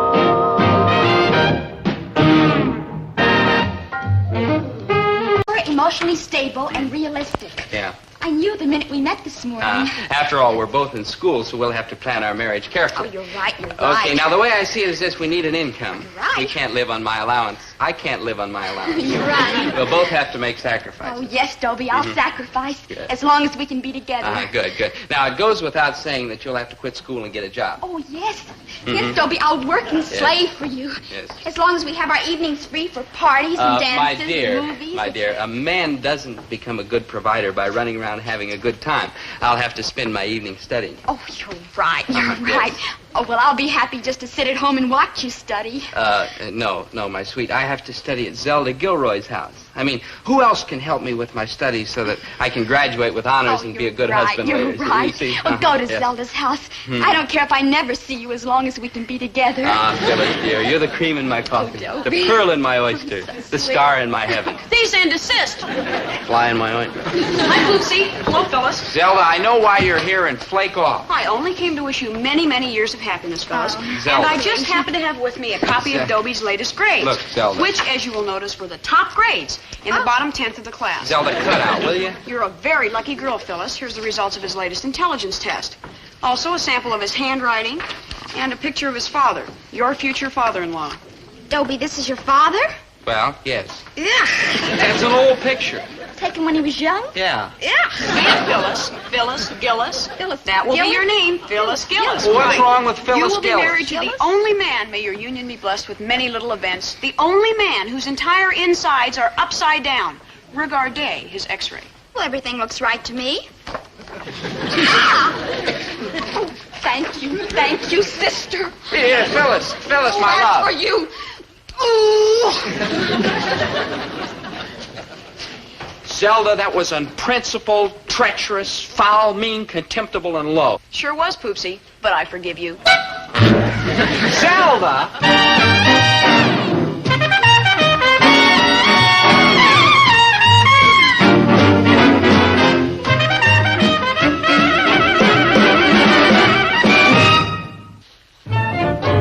Zelda thinks she can wreck all my romances with other girls. That's what she thinks. And you know something? She's right. Except for one girl, Mary Ann Crowlish. Zelda will never split up Mary Ann and me. You know why? Because Mary Ann and me will never get close enough to split up. I know I'm enchanting and gorgeous and desirable, but what can I do about it? It's just the way I am. Poor little me. See what I mean? There's this vision of loveliness, Marianne Crowlish. And here I am, worshiper of beauty. But it looks like we two shall never meet. It's awful. I mean, it's cruel twists of fate like this that can turn a strong man into a quivering, helpless, babbling, mindless hulk. You rang? Dobe? Hey, Dobe. Hey, Dobe, it's me. Dobe? She doesn't know I'm alive. Are you? Unrequited love, the sheer pain of it. Maybe your belt's too tight. Maynard, you always manage to say just the right thing. What's a friend for? I only wish I were an apple on a tree and Marianne had come along and take a bite out of me. She wouldn't bite you. I know. I'll bite you, good buddy. Maynard. What's a friend for? I wish to make an announcement. You're all terribly sweet. Every terribly sweet man jack of you. But there's really no point because I'm practically engaged. So farewell, my dear ones, and may you all find happiness elsewhere, my dear ones. Dobie. Me? Yes. Me? Yes, Dobie, you. Me, Dobie, me? Wouldn't you like to take me dancing tonight? Yeah, but Marianne, you just said you were engaged. I said practically engaged. To who? You. Me? Dobie, me? I watch you in social science. I can hardly study. I just watch you. Him, Dobie, him? And I wonder about you, think about you. Me? Him? Maynard, you're supposed to be on my side. Don't you like me a little? Like you. Marianne, I love you. He wants to be an apple And on I a tree. love you, Dobie. He wants you should bite him. Maynard, why don't you go home and feed your iguana? He don't need me no more, Dope. He can open the icebox door himself now. Dobie, Poopshin! No, Zelda, please. Not again. Not Dobie again. and Amarato, what are you doing hanging on to Marianne's arm in a manner unbecoming someone sworn to another, namely me? I am not sworn to you, Zelda. Quibble, quibble. We are a fact, a verity. Dobie, you and I, we are simply a thing that exists. Kill it before it spreads. Marianne Crowlish, you and Dobie? What can I do, Zelda? I'm hopelessly enmeshed. Oh, is that a yes. fact? Mhm. Well, get a load of this. Oh, no, Zelda. It's no use, Zelda. I know all about Dobie's grades, his Ignore Marianne. IQ, and Marianne, his father. look. You know all that and you still want me? Well, Zelda, you might just as well flake off. Well, how about this x-ray? I know all about that, too. He knows about that, Zelda. Mm-hmm. Let me ask you just one more thing. What? Why? Why what? Why him? Yeah, why him? It's very simple. You, Zelda, are beyond doubt the most brilliant girl in the entire school. Not only that, but you also have the most brains. Accurate, but what's that got to do with Dobie? You have seen something beneath Dobie's dull exterior. A person of my meager intelligence might never discover it. But if you want Dobie, then there must be something magnificent in him. Underneath. In there somewhere. You mean you want Dobie just because I want Dobie? Why, yes, of course. I know you must want the best, because the best is none too good for you. You want Dobie. Therefore, he must be the best. Is that clear? Now, let me get this straight. If I happen to be ape for somebody else, you would switch over to that somebody else, right? Right. Maynard, I love you. What? Now, Poopsie, don't fly into one of your jealous rages. I can't fly. Not very high, anyhow. Oh, Maynard, it isn't really Dobie I love. It's you. You. Do you hear? Oh, come on. Oh, like hell. Let go, small girl. Marianne, this is a trick. You know how cunning and crafty she is. Oh, I know. Oh, Marianne, if you only suspected the strength in this man, the power, the poetry. Picture me, don't love me, please. Maynard, kiss me. Ooh, what you said. Oh, please. Oh, I don't like girls. I don't like you. Let me go, please. Kiss me, so help me, I'll break your neck. Break the neck. Break the neck. Zelda, it's no use. That's right, Zelda. No use at all. You don't believe me, huh? No. But I admire you. How cleverly you fight to keep Dobie. Oh, Dobie, you must have so much underneath. Yes. In there somewhere. Yeah, hidden very deep. I suppose. And, you don't want Maynard? No. Come, Dobie. Love, to the malt shop. Yes, my sweet.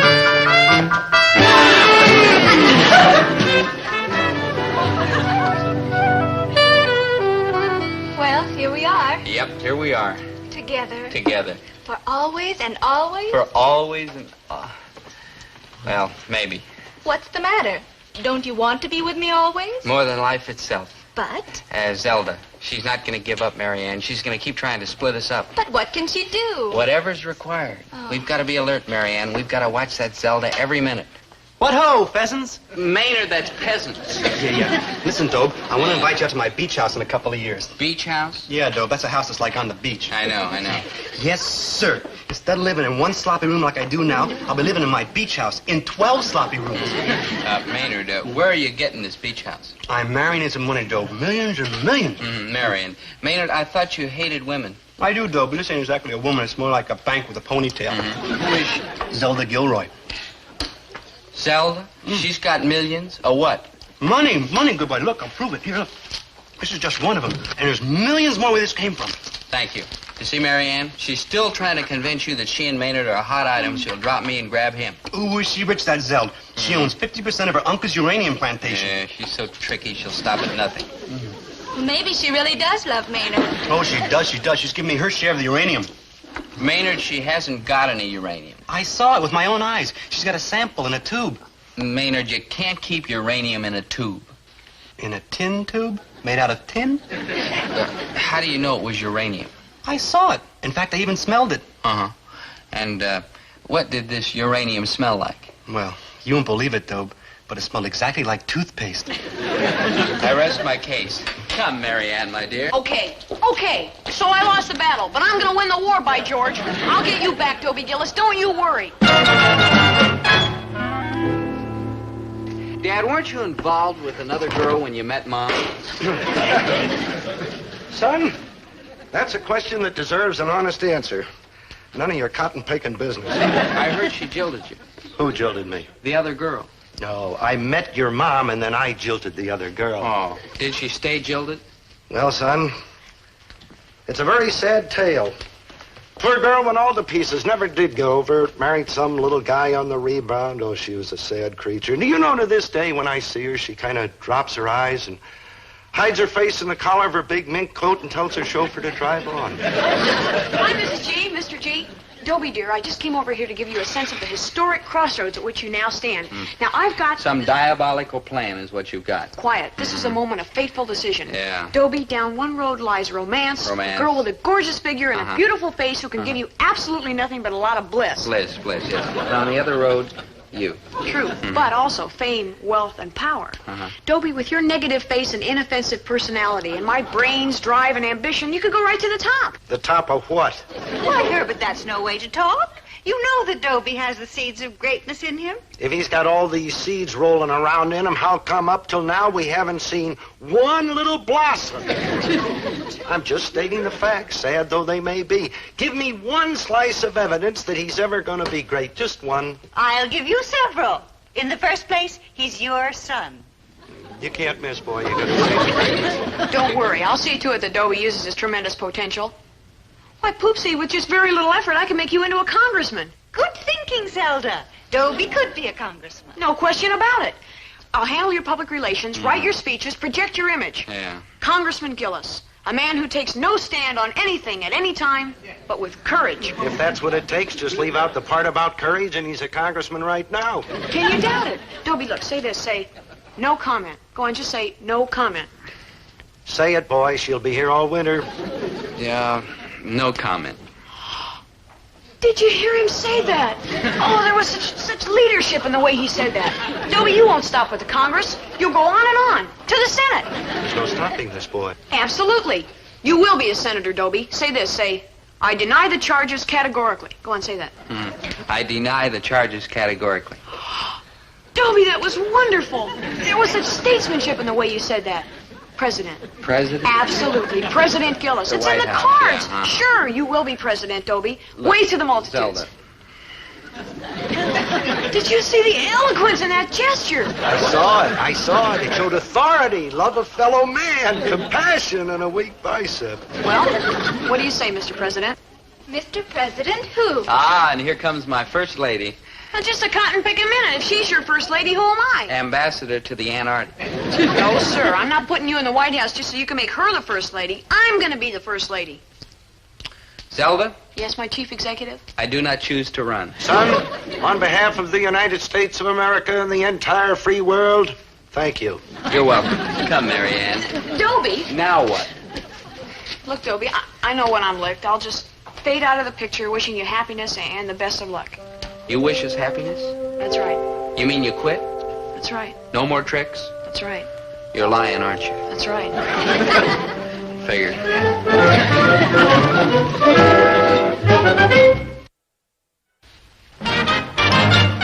Here we are, my love. It says the average farm income is $3,000 a year, and the average city income is $6,000 a year. So it goes without saying we'll live in the city. Okay, so now we have $6,000. Oh. Hello, you two. Oh, hi, Zelda. Look, I know you Zelda. two have been too wrapped up in each other to do your book reports, so I did them for you. Here. Naturally, you'll get A's. Zelda. Zelda, why? You two have your whole lives ahead of you. Zelda, so do you. Do I? I don't know. Something inside of me is just giving up. When the old morale goes, well, you know. 2 tickets to the jazz concert tonight. Here. Why, Zelda? Why are you doing this? I just can't face people. The joyous crowd, their happy laughter. No, I'll just go back to my lonely room and sit in front of my lonely television set and eat a lonely bologna sandwich. Zelda. Zelda? No, it's all right. You two go and enjoy yourselves. Don't worry about me. Bye, you two. Dobie, I don't feel like going to the jazz concert tonight. Me neither. I feel kind of sick. Yeah. I'll see you later, Dobie. Bye. Yeah. Bye, Marianne.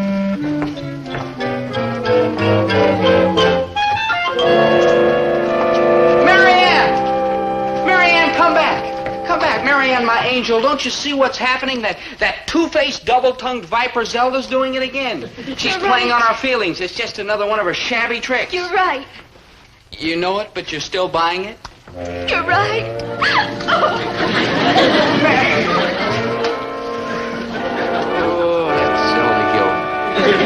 Oh, that's Zelda Gilroy.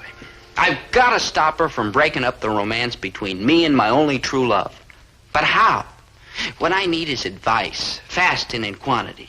I need a counselor, an advisor, somebody with wisdom, experience, understanding, someone who knows life. A Socrates, a Plato, a Jack Parr. What's your problem, son? It's hard to explain, Dad. It's so complicated. Well, let's break it down to a simple mishmash, huh? It's Zelda. I jilted her, but she won't stay jilted. Well, you've come to the right place for advice, boy. Did I ever tell you about the girl I jilted? No offense, dear, but it was the other way around. She jilted you, and then you met me. Now, just a minute, Winnie. It's completely unimportant. It doesn't mean a thing. But let's get the record straight. I met you, and then I jilted her. Remember? I remember the night we met. It was on a little bridge in the moonlight, and you were about to jump off. About to jump? I was standing there looking at the water. With your shoes off? There's a law? What's wrong with my standing on a bridge with my shoes off? In the snow? My feet hurt. You were cooling them off. Yes. I'm sorry, dear. It all comes back to me now. You jilted her. Right. And then I married the sweetest, most wonderful little woman in all the world, and the onions are burning. I'm not cooking onions, dear. Winnie, maybe somebody snuck into your kitchen to cook onions? Oh, I get it. Man talk. Now, where were we? Oh, yes. How did I keep this jilted girl jilted? Yeah, Zelda hangs on like a summer cold. That's why I've got to know exactly what you said to get rid of the girl you jilted. And I am going to tell you exactly what I said. You see, I took the thoughtful, philosophic approach. Yeah. And I said, honey, that's the way the cookie crumbles. Hello, Gillis's Grocery. Oh, Zelda. Honey, that's the way the cookie crumbles. What? Any cookie. No, Zelda. Zelda, look, it's just a figure of... No, I don't want to rule Asia. Goodbye. See what happens? I jilt her and she unjilts. I don't want to pry, son, but just why do you want to jilt Zelda? Because I finally found the girl with whom I want to share my life. Share your life, huh? The last one shared about 45 minutes of it. Dad, please, I have a problem. You sure have, son, and I'm going to help you solve it. Oh, great. Now, hear me good, son. The way I see it is this. You got to take the bull by the horns. Direct action, huh? But look before you leap. Oh, bide my time, I see. On the other hand, he who hesitates is lost. Direct action, huh? But you go charging in there blindly and you foul up everything. Take it easy. Bide my time. In the world today, son, the race is to the swift. Direct action. That's it. But remember the tortoise and the hare. Take it easy. Bide my time. On the other hand, don't let the world pass you by. Direct action. Everything comes to him who waits. Dad, Yes, son. How can I thank you enough for all this wonderful advice? Oh, forget it, boy. After all, I can't leave you wealth or vast domains. All I can bequeath to you is a heritage of culture, richness of the mind. And these things are more valuable than gold. You're all heart, sir. I just hope our little talk has left you with something. Oh, it has, Dad. I learned that when you have a problem, figure it out yourself. Good thinking, son. Good thinking. Maynard, I got no time for small talk. Whoa, what? Maynard, have Dobie and Mary Ann been in yet? Nope. Are you sure? Like positive. They won't be out here till I pay for my soda. What's that got to do with Dobie? Who also lent me a quarter? You got a point. Now look, Maynard, when Dobie comes in with Mary Ann, I want you to make sure they sit at this table. Oh, no. Dobe's my good buddy, and I ain't having nothing to do with none of your low-down, sneaky schemes. Maynard. Look, give me one good reason why I should help you, a girl. All right, Maynard. Here's a quarter. Give me another good reason why I should help you, a girl. I will give you the best reason in the whole world, Maynard. You will help me because I am brighter and sharper and shrewder than you'll ever be. And so naturally, you will do exactly as I order you. Yeah, I gotta go along with that. That's better. And in the future, watch the back talk. Yes, you are.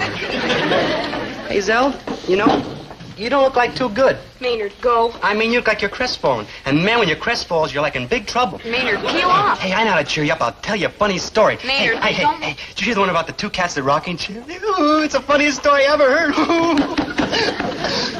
How's it go again? Thanks, Maynard. I'm all cheered up. Yeah, and once on a very young show, there was a story about this tragic romance of the heart this woman had, see? And she threw herself into noble work and became a missionary and found true happiness in a leper colony. Maynard, if I get any more cheerful, I'll hit you over the head with this table. I know when I'm not one. Good. Hey, Zeld, you wouldn't reconsider about that uranium, would you? Tell you what, Maynard. Meet me in front of the science building in 25 years. What time? Hey, they're coming. Okay, Maynard, now just make sure they sit at that table. All right, leave it to me. Don't you worry. It's in the bag. Yeah. Like hi, girl, like hi. Look, I saved a special table for you right I here. don't like that table. Neither do I. We'll sit over here. Oh, but this table's much better in it. It's right next to the window in case of parades, you know. Never mind. We'll take this one. Well, what would you like, Mary Ann, my love? I'll have a banana split with 2 scoops. Have 3 scoops. Eat, drink, and be...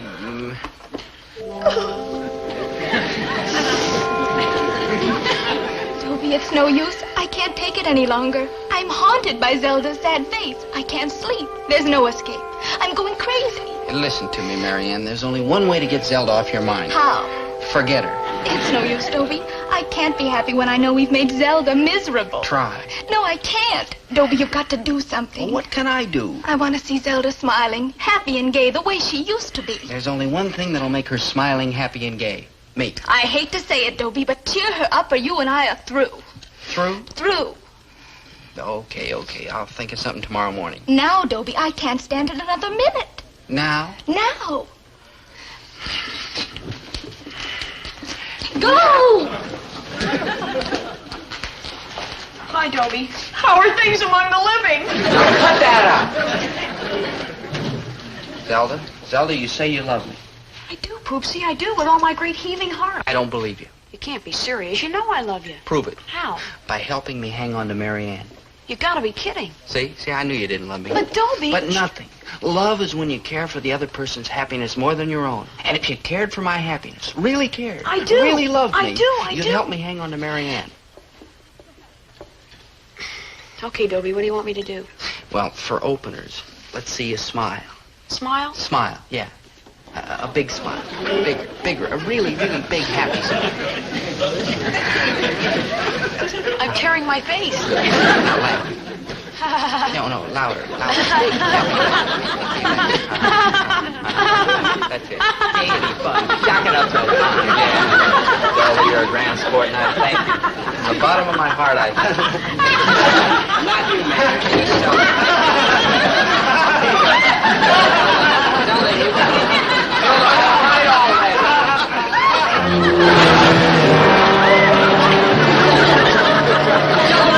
Don't do it! Oh, Dobie, it's too much. I can't take anymore. You'll have to forget about me. I just can't do this to Zelda. She'll always be between us. That's right. So goodbye. Forever. Yeah, Mary Ann. Hey, did you two hear about the two cats in the rocking? Let her go, Dobie. She's fickle. I'm the one for you. You'll never get away. She's right, Doug. You're stuck with her. You and me, Zelda, forever? For the rest of our lives, Poopsie, and then some. I guess there's no sense fighting it. It's fate. Dobie and Zelda. Zelda and Dobie. Immutable fate. You and me, no escape. None. It is written.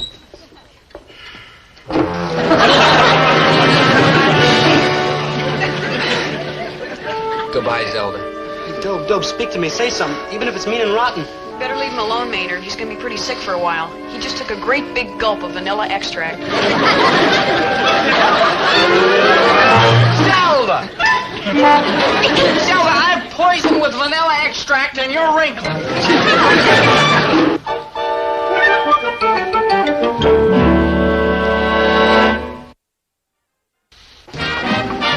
Maynard, I've got to think of a way to get Zelda off my back. Don't look at me. Getting rid of old Zeld's gonna take some mean and rotten trick. I ain't that kind of cat. I know. I'm sweet and tender and gentle. True. And peaceable and mild and fun-loving. True. So first we get 5 bags of cement. Cement? Yeah. We mix it up all nice and wet, and we call the Zeld and we say, "Hey, Zeld, how'd you like to see some nice wet cement?" Maynard. And when she shows up, we give her a little nudge, and then she pops. Maynard. And then we take the whole block, put it in a packing crate, nail it up, and off to the river we zoom. Halt! How are you going to get this block of cement to the river? We carry it. You two punies going to carry that great big block of cement to the river? Too heavy, huh? Yep. Got any other ideas? Nope. So I'm stuck with you. Yep. Forever. Yep. Got any poison left?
Anglo-Saxon judiciary system?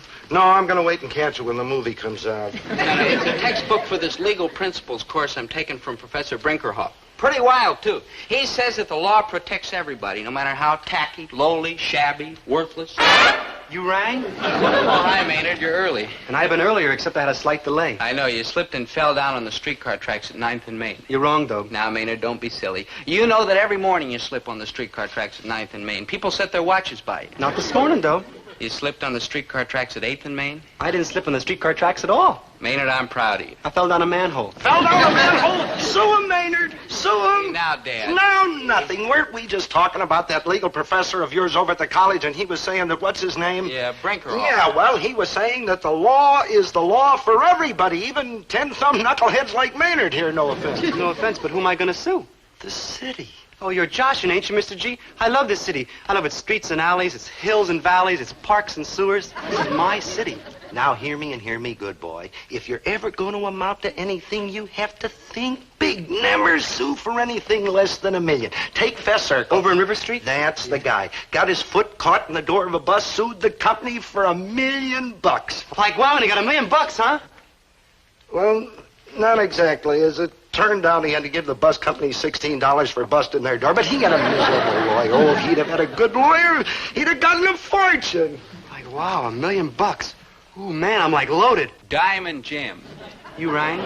Before you start spending the money, you've got to prove that falling down the manhole was the city's fault. Sure it was. They dug it right in front of where I was walking, didn't they? Yes, Maynard. Was there any kind of warning sign in front of it? Just a little bitty one, and all it said was no trapping. I guess it must be the beaver season or something. No trapping. Yeah, and some dumbbell couldn't even spell. He put a lot of S's right in the middle. Yeah, Maynard, that was no trespassing, and you just lost your case. I didn't want to take any money from this dear city anyhow. No. I love this city. Sure, Maynard. Come on. I'll grab my books. I We'll want go to to get some school. gum. Good.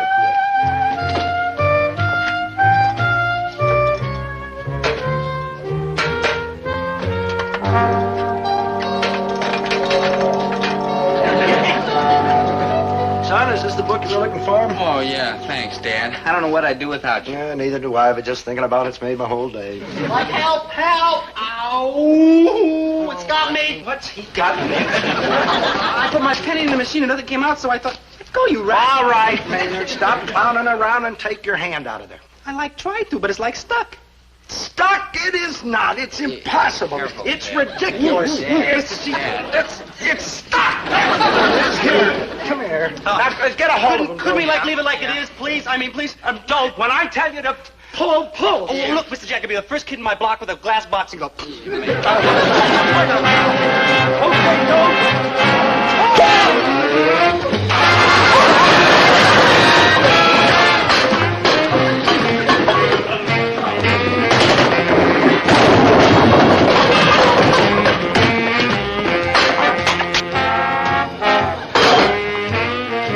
All right, Maynard? Yeah, I'm fine, Mr. G.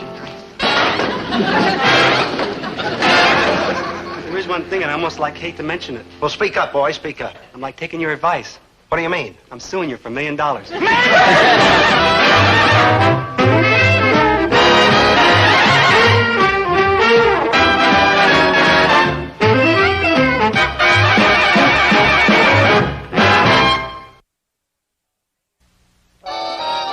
Maynard sue my dad?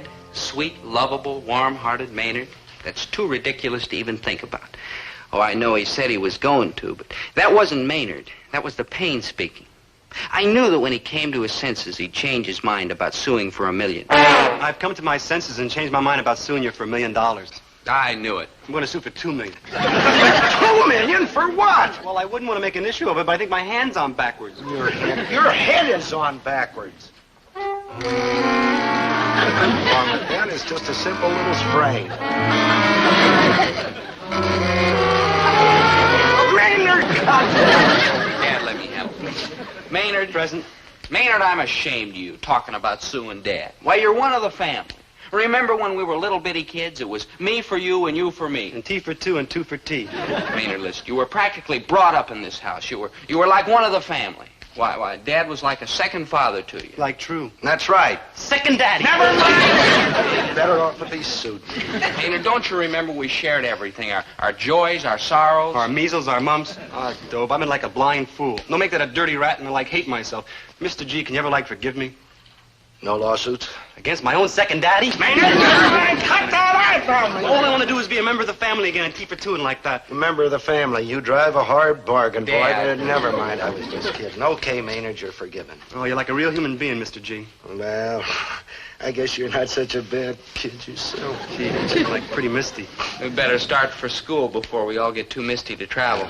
Professor Brinkerhoff hates it when we're late. Yeah, well, so long. Yeah, see you later, Dad.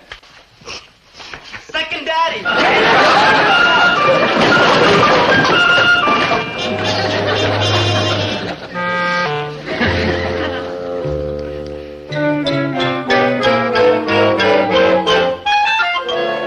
old fogey, that's what you think I am. You probably think the law courts are composed of a lot of old fogies blowing dust off a lot of musty books. But you're wrong. The law courts are battlefields for justice, and a good lawyer is a good fighter. He's in there punching all the time, fighting for the rights of the underdog, the poor, the meek, and the miserable. You rang?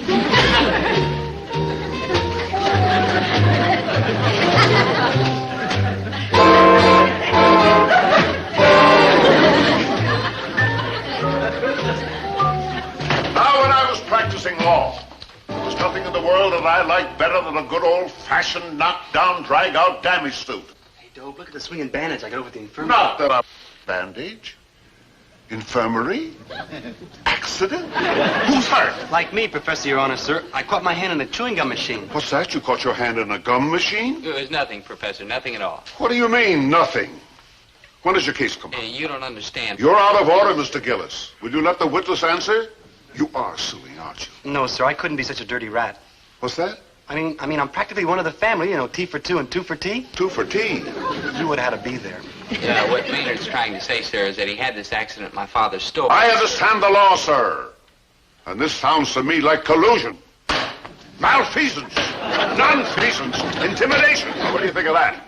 I plead guilty and throw myself on the mercy of the court. Don't send me to prison, Mike, please, please. Ridiculous, Mr. Krebs. You're the injured party. I am? Why, you suffered bodily injury, didn't you? Yeah, not only that, I hurt my hand, too. And to say nothing of the nervous shock? And to say nothing, my hand's like I'm backwards. Man. There's very little demand for backward-handed bongo players. Is that your vocation? No, sir, I don't get my vocation till June. Bongo playing? Is that your work? Work? Maybe. What I'm trying to point out, Mr. Krebs, is that you're sitting on a gold mine. A gold mine? Maynard, it's a bigger... I seem to recall another case. It was Witherspoon versus the amalgamated gumdrop machine. The same thing. A man got his hand caught in a gumdrop machine. The damages, $100,000. 100,000 gumdrops? Will you wait after? Class is dismissed. Did you hear that, Dope? A gold mine. I can get a new set of bongos and a bicycle with a two-tone Great, horn. Maynard. You can ride it out to the poorhouse and blow it when you come visiting the Gillis family. Poorhouse? I wouldn't let you go there. Maynard, you're sending us there. In my opinion, Mr. Krebs, you have an ironclad case. My suggestion to you is to sue them. Fight, boy. Fight. No, sir, Professor, Your Honor, sir. I couldn't do that to Mr. Gillis. You don't think Mr. Gillis has to pay those damages, do you? Well, I'm a little short myself, sir. Of course not. The insurance company pays the damages. Your father is insured, isn't he? Hey, wait a minute. Sure he is. Then your problems are over. Like, wait a minute. You want me to sue the insurance company? I can't do that. I love the insurance company. They got that nice new building downtown and a bench outside where I sit and wait for the bus, and they got a little pool full of goldfish. Oh, they're cute little goldfish, and they're all wiggling and gurgling. Mr. Krebs, you won't have to sue. In the first place, I think the insurance company will pay your claim without argument. Remember, insurance companies are only too happy to pay all just claims promptly and cheerfully. They're happy? Of course. Well, okay then, because that's what I want them to be, is happy, yeah. Well, I love that insurance company. Yeah. Did I tell you about the goldfish? They're all wiggling and gurgling. Yes. Black You've done that.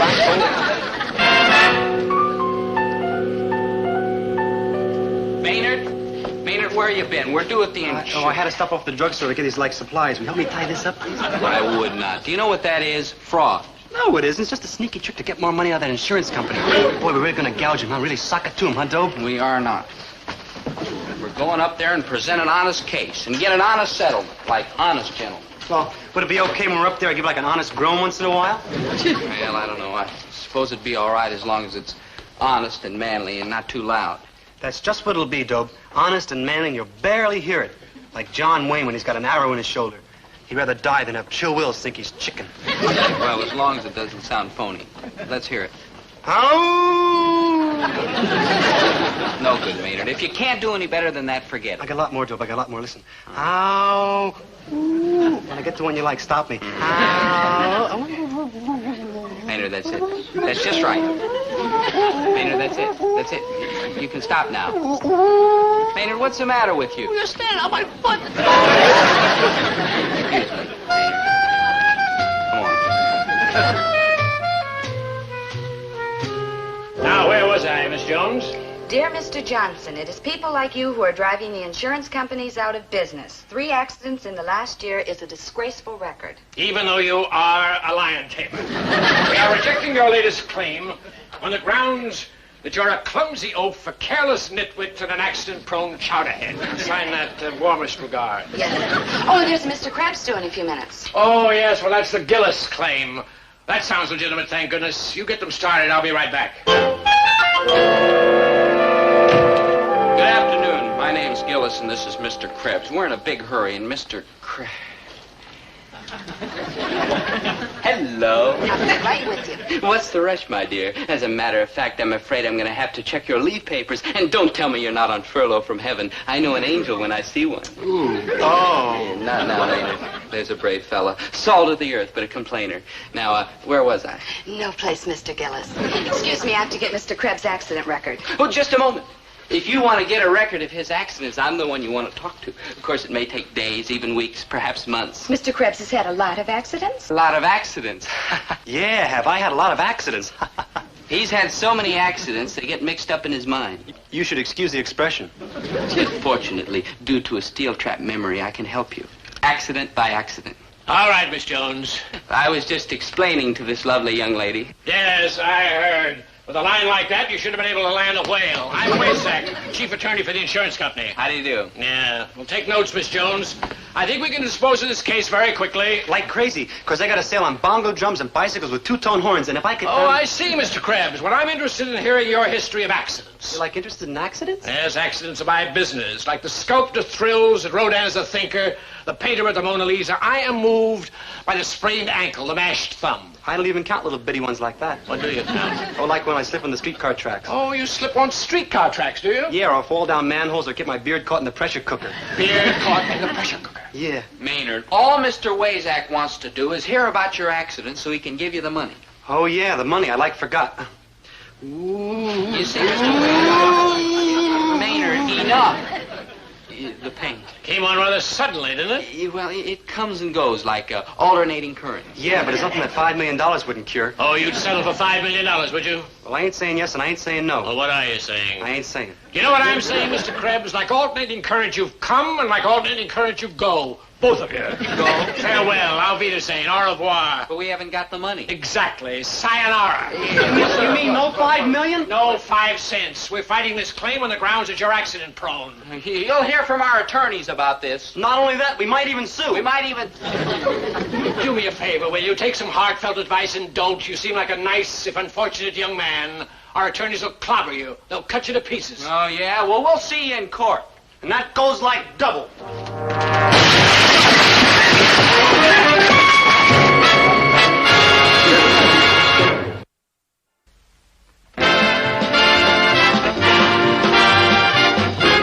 Maynard. No, it's no use, Dope. Ever since this thing started, I can't sleep. I'm having nightmares. I'm nervous. I'm jumpy.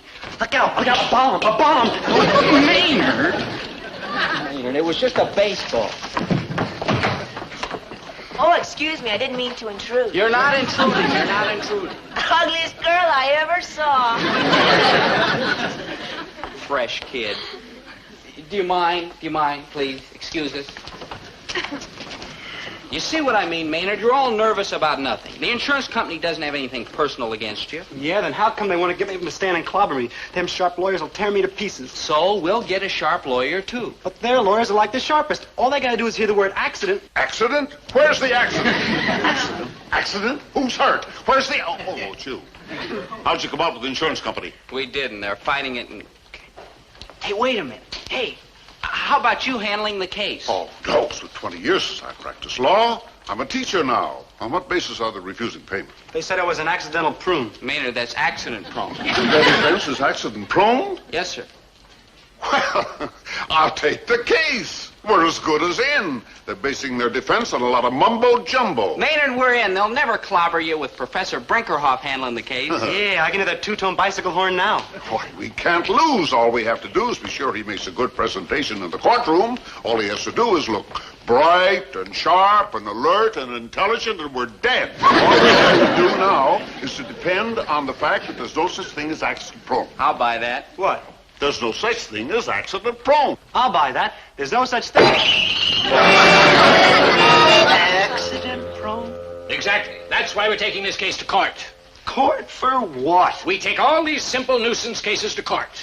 Well, I'd be the first one to agree that Maynard's pretty simple and he's also a nuisance, but why make a federal case out of it? Because it's my duty as an employee and a loyal American to fight these unwarranted claims. I don't care. He is a sweet, lovable, warm-hearted kid. So he got his hand caught in the gum machine. How much is it going to cost you for a little sprain? How much? I'll tell you how much it's going to cost. Let me see now here. Sprain, elbow, ankle, shoulder. Oh, here we are. Sprained wrist. All right, how much? Oh, it'll run into a lot of money, Gillis. No, cheapskate. Oh, this Grebs is a clumsy oaf, and he doesn't deserve a cent. Money doesn't grow on trees, you know. He is a sweet, lovable, warm-hearted kid, and he ought to get a chunk of dough. Well, why don't you give it to him, then? Me? Money don't grow on trees. You were just saying that we were a bunch of cheapskates. Now, listen, Buster. How much would it cost me to give you a punch right in the nose? Just a minute. Pinch, punch. Oh, here we are, punch in the nose. Were you planning to blacken both eyes? What's that got to do with it? We're running a special. I'll see you in court tomorrow morning at 9 o'clock. You're darn tootin' you will, because I intend to be there and see that Maynard gets everything that's coming to him. Well, the trial started at 9 sharp, and by 9:01, things weren't looking too red hot for Maynard. Now, as I understand it, you're the local druggist, Mr. Fortescue. I was. Retired last week. Retired on what? On the money I made selling bandages and iodine to Maynard G. Krebs then. More accidents than any kid I ever saw. That was bad enough, but it got worse when they called in this representative from the Red Cross. Yes, we on the Executive Council of the Red Cross have long been aware of the existence of Maynard G. Krebs. In fact, and I don't think I'm speaking prematurely, we are seriously considering declaring him a permanent disaster area. And then to make it worse, they called on our old high school physical education teacher.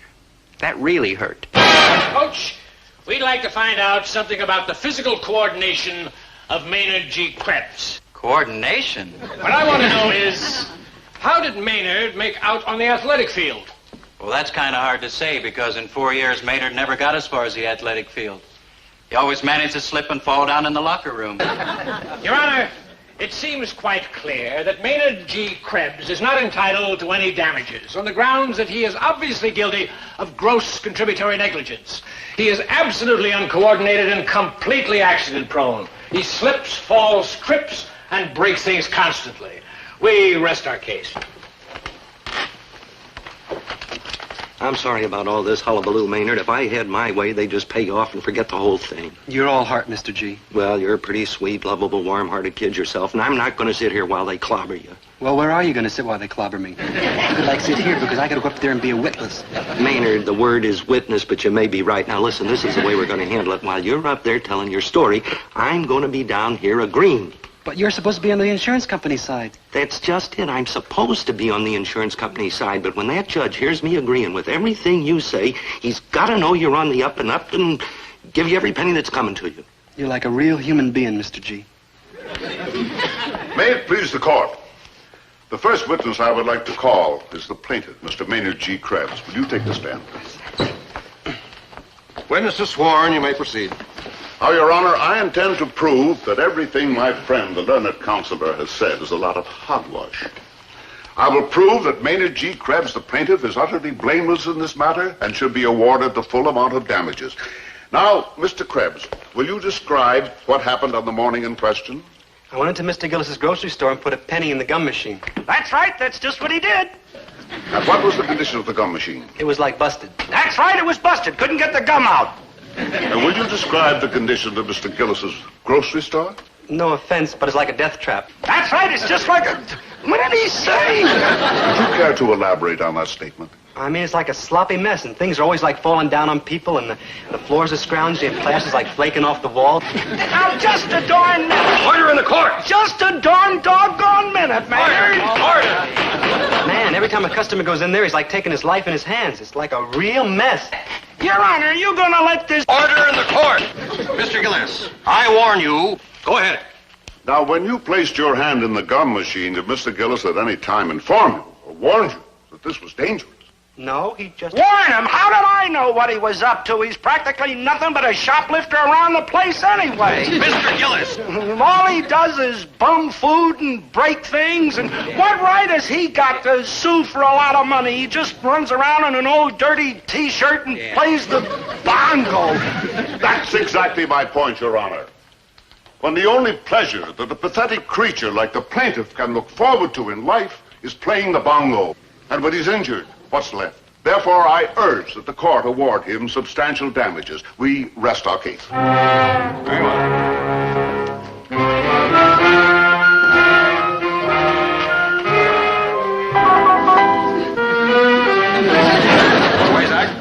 Do you have a closing statement? Your Honor, in light of the evidence presented, it seems quite obvious that Maynard G. Krebs was solely and principally responsible for his own injury. It's ridiculous to assert that an innocent, harmless, simple little mechanism like this gum machine could hurt anybody except a clumsy, awkward bungler. I quite agree, Mr. Wazak. Help! Mr. Wazak!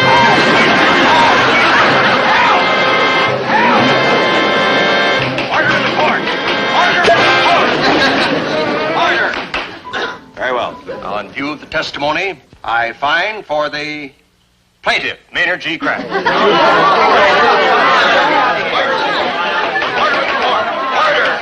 Now then, as to the amount of damages. It is my opinion that in view of the amount of income lost, in consideration of the anxiety and anguish, both mental and physical, plus the value of Mr. Krebs's time, that the amount of damages shall be...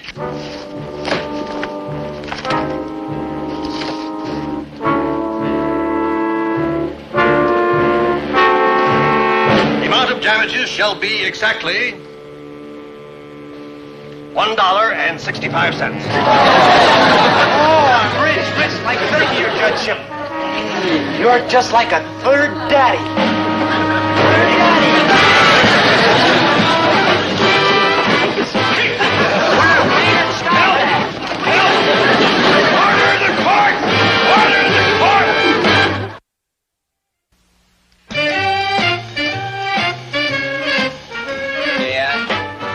Dad, Maynard has something he wants to say to you. Oh, the ingrate returns, huh? Aren't you afraid to walk in here, Maynard? Kind of taking your life in your hands, ain't you?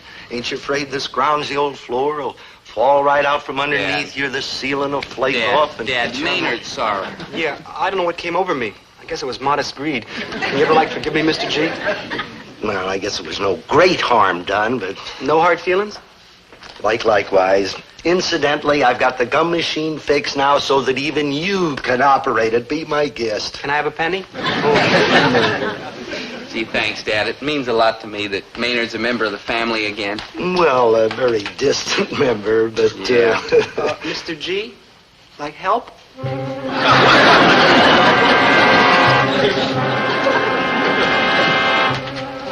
Oh, no, Mr. G. No, Mr. G, no. Mr. G!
Please.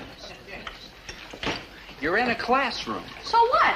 I love you in a classroom. I love you anywhere. I love you indoors, outdoors, upstairs, downstairs, backwards, forwards. I love you. Zelda. How come? How come what? How come you love him? He don't love you. He will. I'll get him yet. So what do you have when you get him? I mean, he's kind of puny, ain't too bright, and he'll be bald before he's 30. Thanks a lot. Like what? Don't you understand, Maynard? That's exactly why I love him. I mean, he's weak and bewildered and helpless. He needs me to guide his faltering feet. Zelda, please, won't you get off my back? Never, Poopsie. I'm going to straighten you out, and we'll be married and live in a split-level house with a big green lawn and rhododendron bushes, and we'll have 3 little children, 2 boys and a girl. And I shall send each of them a silver spoon for his christening. But right now, I should like to begin the class, provided, of course, you have no objections. I do. I got, lots of objections. Yes, Mr. Krebs, I'm sure you do. Let us press on. Arnold, prepare the mice. All right, here, my young barbarians, is a maze. Please gather around. At that end of the maze is a little box of cheese. And right here, I'm going to have Arnold put one of the mice. Well, this is BF 436. BF for bright female. See how well she runs. Without pauses, without errors. This bright little creature makes her way right to the cheese. Very fine, my little beauty. Very intelligent. Now here, we have another white mouse. But this, you might say, is a mouse of a different color.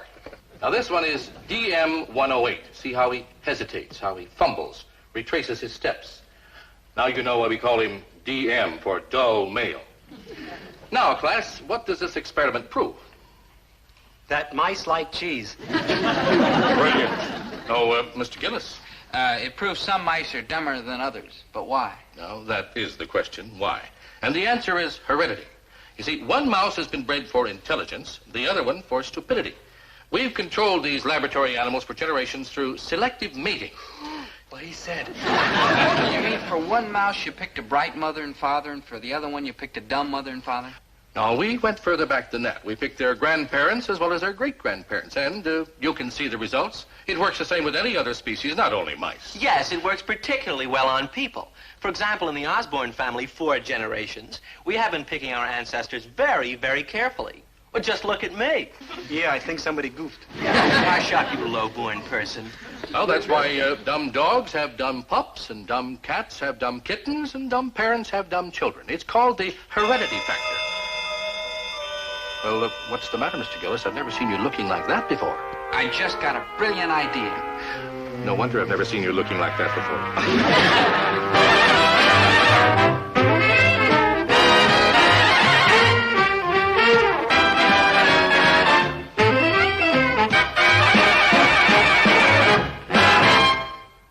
I never thought this day had come. Never. For years, I've been trying to get Zelda off my back. I tried everything I knew, but what chance did I have? I mean, Zelda's all brain, and me, well, let's face it. I'm charming, lovable, clean-cut, winsome, loyal, devoted, true. But smart? Smart I've never been. Until now. This time, I'm a cinched-out widder. A cinched-out foxer to out-clever her, to dazzle her with my footwork. Boy, will I dazzle her. Maynard, old friend, this is a glorious day, an historic day. Don't tell me. Let me guess. Let's see. It's not the 4th of July, because that's in August. It's not Columbus Day, because that's in 1492. And it's not Lincoln's birthday, because that's on Washington's birthday. I give up. Today's the day that I finally, with my own head, figured out a way to get Zelda off my back. Truly and completely off my back, now and forever. You're Josh. You sure are, Poopsie. I don't know what ridiculous scheme your puny little mind has come up with this time, Dobie, but you might as well forget it. You'll never get rid of me, because whatever you think of, I'll always think of something better. Oh, I know, Zelda, I know. Because I have a mind like Einstein, Madame Curie, and Mort Saul all rolled into one. And you, on the other hand... am slow, dull, dim, thick, and foolish. You forgot stupid. Yeah. True. So why don't you spare yourself, Dobie, and come to Zelda, who will always love and cherish you and protect you from the cruel world. Zelda, I'd like nothing better. I mean, life would be so simple with a genius like you taking care of a dope like me. But, Zelda, we just can't do it. You about to spring the trap, Dobe? In a minute. Well, spring it and let's get it over with. I'd like to measure you for a new sweater. Zelda, my dear. Hey, Zelda, I really think he's got something this time. Pish-posh. Yes, Dobie, my beloved numbskull. Oh, I am a numbskull. That's exactly what I am, a numbskull. And you've got a mind like a computer. Well, that was established back in kindergarten. Now let's get on with your scheme. I'm rooting for you, Dobe. Yeah, thank you. Zelda, my dear, you have, I understand, a plan for me. You know it, Buster. We will be married and live in a split-level house with a big green lawn and rhododendron bushes, and we'll have 3 little children, 2 boys and a girl. Aha. Ah, now you're going to spring the trap, huh, Dobe? Right now. Spring already. Zelda, do you remember what the professor said when he was doing that experiment yesterday with the white mice? All that stuff about heredity. Dumb dogs have dumb pups, and dumb cats have dumb kittens, and dumb people have dumb children. But I'm not dumb. But I am. Zelda, how can you do such a rotten thing to your children, giving them my dumb brain? But they'll be inheriting my brain, too. Maybe. It's a 50-50 chance. But how can you risk it, Zelda? How can you gamble with your children's minds? No, Zelda, you've got to give me up for the sake of your children. You've got to let me go. But, Dobie, I love you. You're not going to burden those poor little innocent babies with my dumb old mind. You're going to find a mate just as intelligent as yourself. Dobie, you've done it. You've outsmarted me. Europa! Maynard, that's Eureka. Come, Zelda. Where? To start our search for an intelligent mate. A man with a brain so large, so active, so dynamic that he'll be a worthy father of your children. And of all the guys on campus, it's obvious that the smartest, the sharpest, the wisest, the deepest, the quickest, the brightest can only be... Surely you jest, Gillis, baby. But Chatsworth, you haven't thought it through. Remember, you're an aristocrat, a thoroughbred, an intellectual. A rat, Maynard. Dobie, just give it up. Chatsworth doesn't want me. No offense, Zelda, chickie, but true. You no doubt have many fine You qualities. bet she has many fine qualities. Brain power, intellect, cunning, a mind to match your own. Chatsworth, when you've got a thoroughbred racehorse, you look for another thoroughbred. You don't go looking for some nag that's pulling a milk wagon. Rochelle is scarcely a nag that pulls a milk wagon, are you, ma chère? Scarcely. All right, so she's a blue blood. But she's awful dumb. I'll tell you how dumb she is.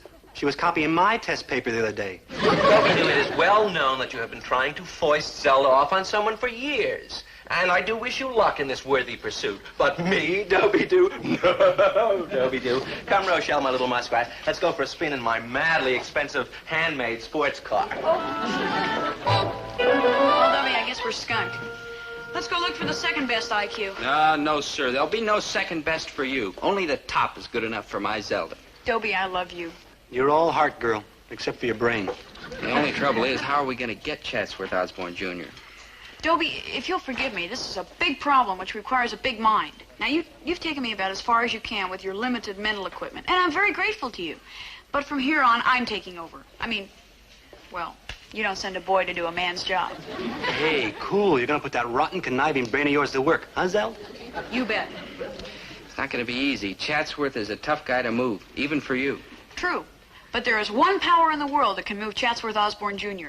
One power. Preposterous. But, Mrs. Osborne, you haven't even thought it through. There is nothing to think about. Chatsworth is an aristocrat and you are a commoner. Oh, me too. I'm more commoner than anybody. That's exactly the point, Mrs. Osborne. You gotta think of the Osborne line. Look at him. The end of the line. Oh, really, Mumsy? This is too outre. Oh, nurse. Now, take me on the other hand. I'm smart. She's been valedictorian ever since kindergarten. And I'm strong. You want to hit her in the stomach? And I'm healthy. Show her your teeth, Zelda. Yeah, once at a carnival I saw her bite clean through a 2x4. I'm a hard worker. I spend practically no money, and my digestion is perfect. Also, her appendix is out. Child, I am, of course, very impressed by your manifold assets, but think of the difference in our social standing. You think of the difference, Mrs. Osborne. Are you forgetting what happened to the royal families in Europe in the olden days? They didn't marry any commoners, and their blood kept getting thinner and thinner until finally the families just disappeared. Look what happened to the Bourbons. They all got drunk. Look what happened to the Habsburgs, the Tudors, the Stuarts. Where are they now? Are you going to let the Osborne line just dwindle away like that? No, by thunder, I am not. Mumsy, whatever are you thinking of? Rochelle and I have an understanding. Oh, golly whiskers, Mrs. Osborne. Out of here, you puny girl. Take your flimsy, aristocratic bones out of here. Bigger. Mumsy! Oh, Chatsworth, don't ever sneak up on me like that without warning. Mumsy, I will not be treated like a piece of chattel. You will do exactly as your mother, who loves you, commands. I haven't many more years left. Not more than 40 or 50, perhaps. But before I go, I want to see this Osborne house full of sturdy young little Osbornes. Yay, Mrs. O. You'll never regret this, Mrs. Osborne. I certainly will not. You know, I like this little girl, peasant though she may be. I like the intelligence shining in those beady little eyes. I like that tiny, scheming little brow and that stubborn, buttoned little chin. Give me grandsons. Do you hear me, girl? Give me lots of grandsons.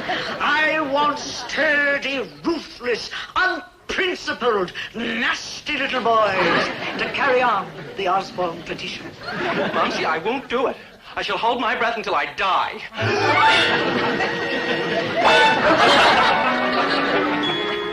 You are looking at Dobie Gillis, free man. For the first time in my whole life, Zelda's off my back. Actually, honestly, off my back. Boy, what a glorious feeling. Of course, I'm not entirely happy about what I did to Zelda. Without me, she's a cinch to turn into a poor, miserable, unhappy creature. Chatsworth, you're so darling. Yes, I am rather, aren't I? The thing I had doubts about you and I. Well, I, too, my little otter, was quite out of sorts at the beginning. But now that I've come to know you, mwah, quelle joie. And mwah, quelle joie to you, Chatsworth. And to think of all the time I wasted on those well-born little flibberty gibbets. What are you complaining about? I had Dobie. Dope. I'm going to get me one of them goof-off specials. 1 scoop of vanilla, 1 scoop of strawberry sherbet, 1 scoop of diced leg of lamb. Why don't you get you one? Oh, just a minute. I see Zelda over there. Maybe we ought to go over and cheer her up. His brother came with a pineapple. Oh, I don't know, Dope. Looks like if she gets any more happy, we'll have to wrap her up in wet sheets. She's just putting on a brave front. Poor, miserable kid.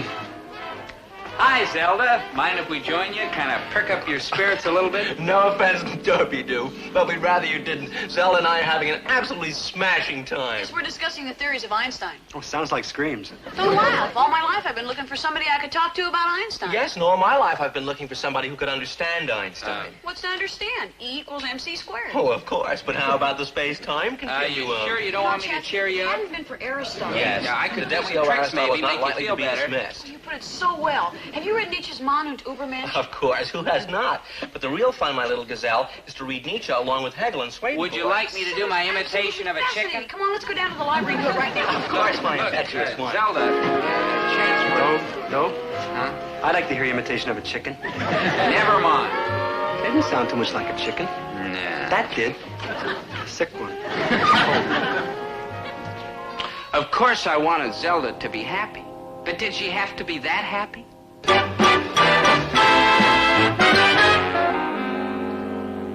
Oh, marvelous. You're going to sing. Yes, and beautifully, so be quiet.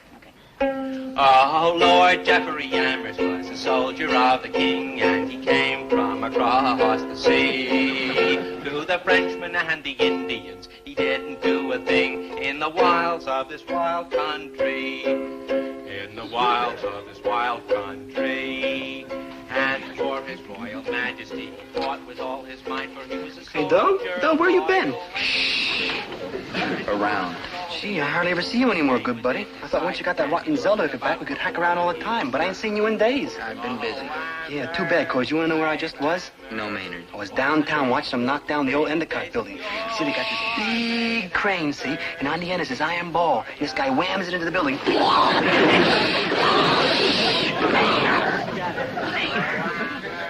Are you through? Got one more.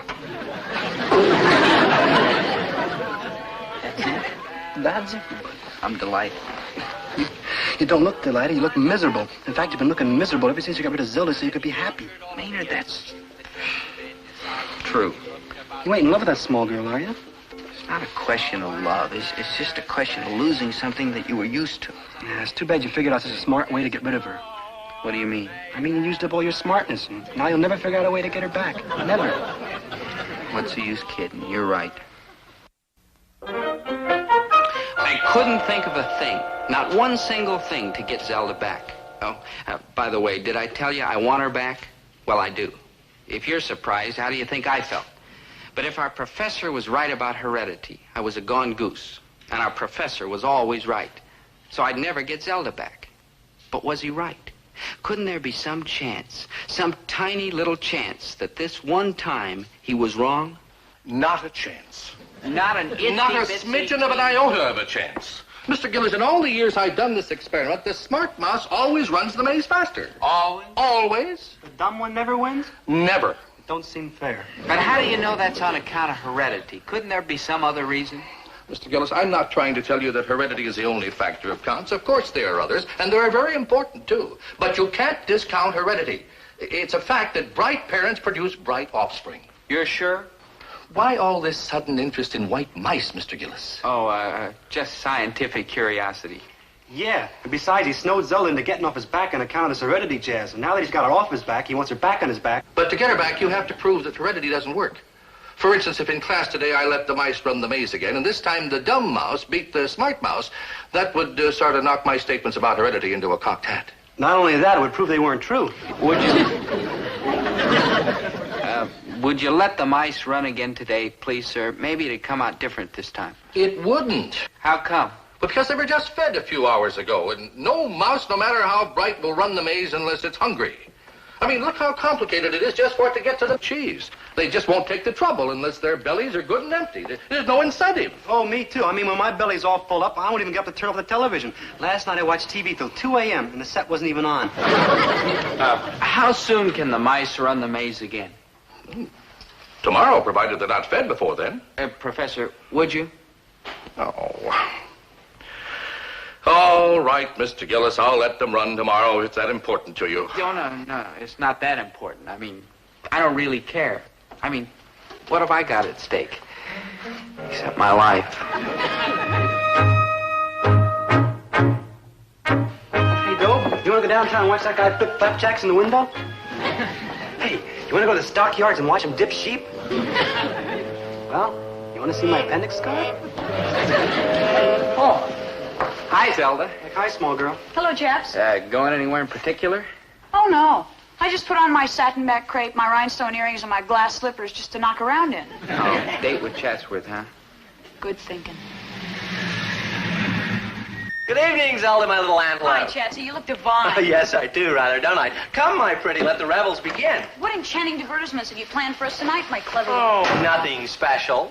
The opera, the theater, the movies, a 12-course gourmet dinner, a little miniature golf, bowling, the batting cage, and then a trip to the observatory. Halley's Comet is particularly brilliant tonight. Let us away. Yes, let's. Hasta la vista, amigos.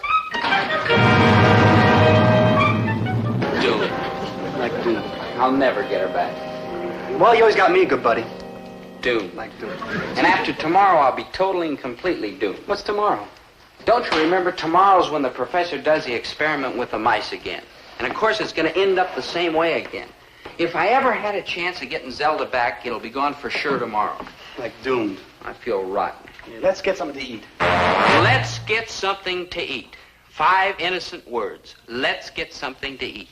But when Maynard said them, a bell started clanging in my head, and they suddenly ranked right alongside Remember the Maine and Tippecanoe and Tyler, too, as words that will go down in history. Let's get something to eat reminded me of what the professor had said. If a mouse isn't hungry, it won't run the maze. So if I snuck into the classroom and fed the bright mouse plenty of food, it'd just sit there and let the dumb one leave it at the post. Then what would Zelda think of those fancy theories of heredity? Clever, huh? Yep, like I told Maynard, the answer to my problem with Zelda is food. Oh, good thinking. Yeah. We feed it till she can't move, then we grab her, put her in a wheelbarrow, head to the tall tree, and we hide her in a cave, see? Listen, remember what the professor said today? Yeah, then every 1 or 2 or 3 days we go out there with a bunch of stuff like donuts and spaghetti, and we feed her again, keep her sluggish. Man, she'll never get away. Maynard. Good thinking. Yeah. Now, will you listen? Well, Maynard didn't quite get it, but he seldom does. But I had the whole thing figured out. A, I would sneak into the classroom tonight and feed cheese to that bright mouse until it was stuffed. And that meant B, when the professor puts it in the maze tomorrow, it won't be able to move. So C, the dumb mouse will run the legs off it, which means that D, the professor's talk about heredity gets knocked into a cocked hat. E, Zelda realizes that those theories don't mean a darn thing. And F through Z, I get Zelda back. You know something? It's a good thing the Russians don't have my brain.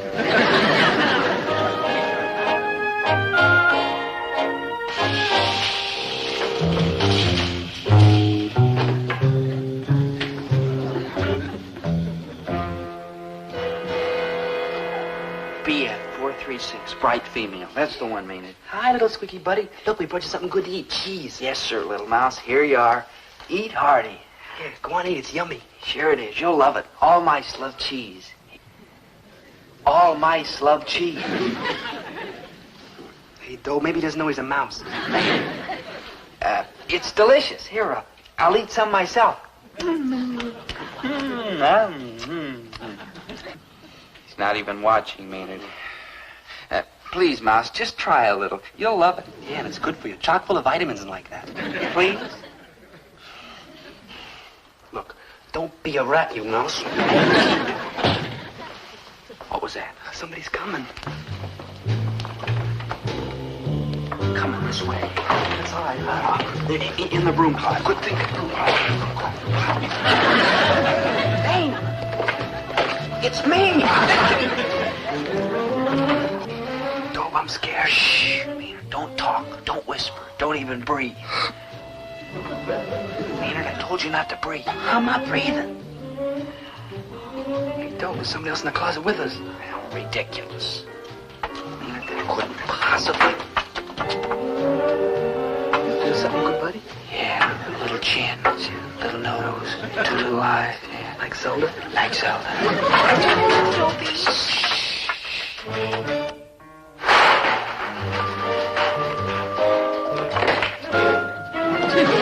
Come out.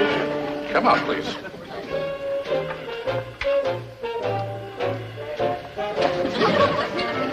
Well, my young breakers visitors and enters. What are you doing here? Miss Gilroy? What's Dobie doing here? What's Zelda doing here? What are you doing here? No offense. No offense. Obviously, we all have the same idea. But who got here first? Me. To feed the mouse. Then I heard somebody coming. Me. And me. To feed the mouse. But the mouse wouldn't eat. But of course not. Miss Gilroy had already fed her. Then we heard somebody coming. Me. To feed the mouse. Which, of course, wouldn't eat. Professor, why'd you do this? Some people think of me as hard and cold and mean. Yeah, me. Yes, Mr. Krebs. But I guess underneath it all, I'm just a sentimental slob. Obviously, I'm not much of a scientist lousing up an experiment this way. But I figure we can stretch science a little bit if it means keeping you two together, because that's where you belong, together. Oh, we do. Small girl, I don't dig. I mean, what do you want with Dobie? I thought you and Chatsy were having such a blast. Maynard, you know absolutely nothing about love. True, small girl. Sure, I was having fun with Chatsworth. At first, anyhow, but every time I looked at you and saw those pathetic, helpless eyes looking at me like a sick spaniel, I knew I could never be happy with anyone else. I mean, if you're silly enough to get stuck for a tin-thumb idiot like you, Poopsie, no offense. No offense, Zelda. Then there's no chance of ever getting unstuck. Thank you, Zelda. That's just the way I feel about you. You're a mess, but you're my mess. Thank you. Yeah, but what about the kids ending up with Dobie's tiny brain? Oh, heredity isn't all that foolproof. The kids could turn out to be geniuses. Who knows? And what if they aren't? I'll be there to protect them. If I can take care of one dimwit, I guess I can handle a few more. Yeah, I'm getting pretty misty. Me too. Me too. Anybody got any cheese left?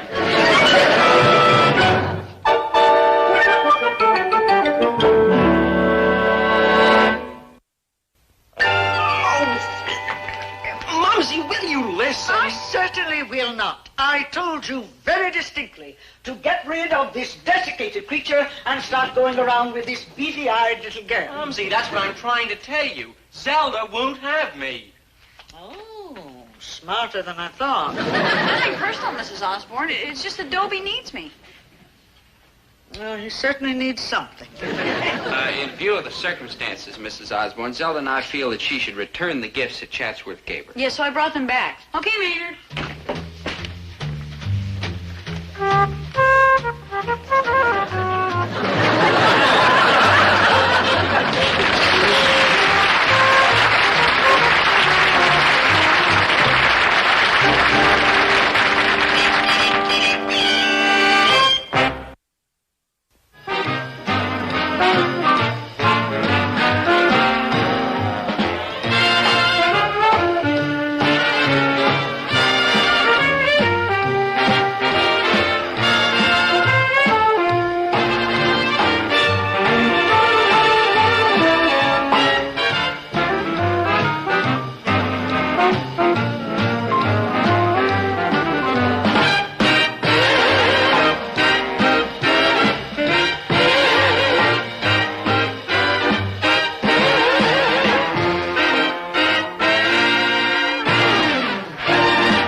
Sari sari কেন?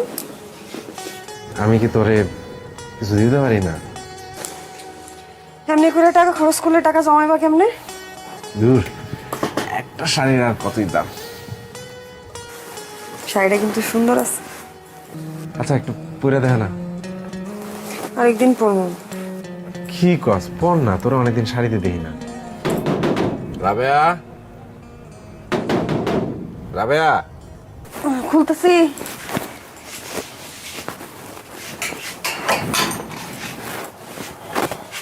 ঘুমাইছো? অনেকক্ষণ আগেই ঘুমাইছি। বাজার মা, এত বাজার কেন আনছো? না, এত বাজার কই? ঘরে একটা নতুন মানুষ আসতেছে না, ওর জন্য খাওয়ান দরকার আছে না। রাক্ষসের মতো খাইবো তো সবাই, এত বাজার করে লইছো? আরে না, রাক্ষসের কিছু নেই। যাও, বাজারটা রাখো।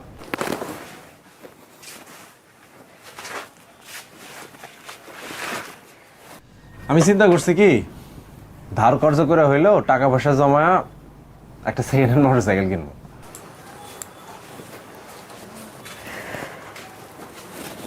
মোটরসাইকেল কেন? আরে ভাড়ায় গাড়ি চালা খুব একটা লাভ হয় না, এদিকে তেলের দাম বাড়তি, তারপরে যে চাকরিটা করি সেখানে তো টাকা পয়সা খুব বেশি দেয় না। ঘরে একটা নতুন মানুষ এসেছে, আমি যদি এই চাকরিটা ছাইরা যদি বাইক রাইড সারাদিন করি তখন কিছু টাকা আসবো, ভালো হবো না? দেখো যত যাই কও, চাকরির কিন্তু একটা নিশ্চিত ইনকাম আছে, সেটা কমই হোক। চাকরিটা ছেড়ে দেয় কি ঠিক হইব? তাও ঠিক, কিন্তু এই যে ঘরে একটা নতুন মানুষ এসেছে, একটু নতুন করে চিন্তা করতে হবে না? টাকা পয়সা লাগবে তো। জানি না, সেটা করো ভাইবে চিন্তা কইরো। আচ্ছা তুমি অত চিন্তা করো না, এটা তো এখনই কিনতেছি না, টাকা জমাতে তো একটা সময় লাগবে, তাও ধরো 6-7 মাস তো লাগবেই। তারপরে রফিকরে কইছি যে যখন মোটরসাইকেল কিনবো তখন কিছু টাকা ধার দিতে, ও রাজি হয়েছে, মিলাঝুলা একটা কিছু হইব। আচ্ছা বাদ দাও, এই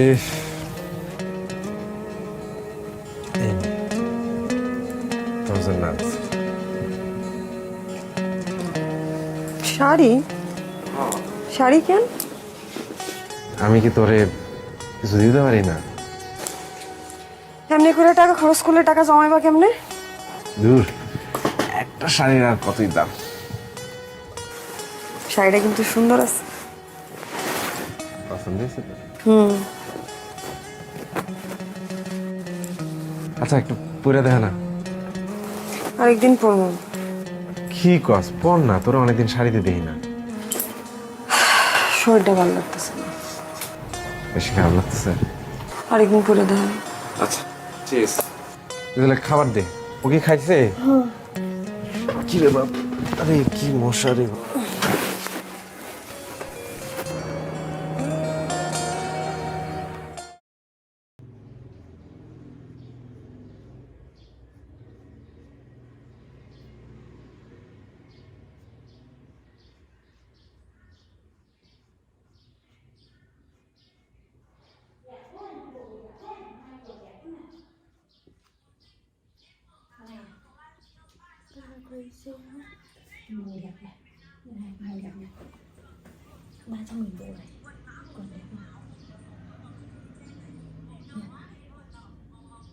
Đi làm mua này mặc đẹp rồi, mua cái thà đẹp này. Mẹ ở bên quay video ấy, lộ mặt mẹ vào luôn. Nhìn đó đi.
hả bà? Vẫn sim cũ.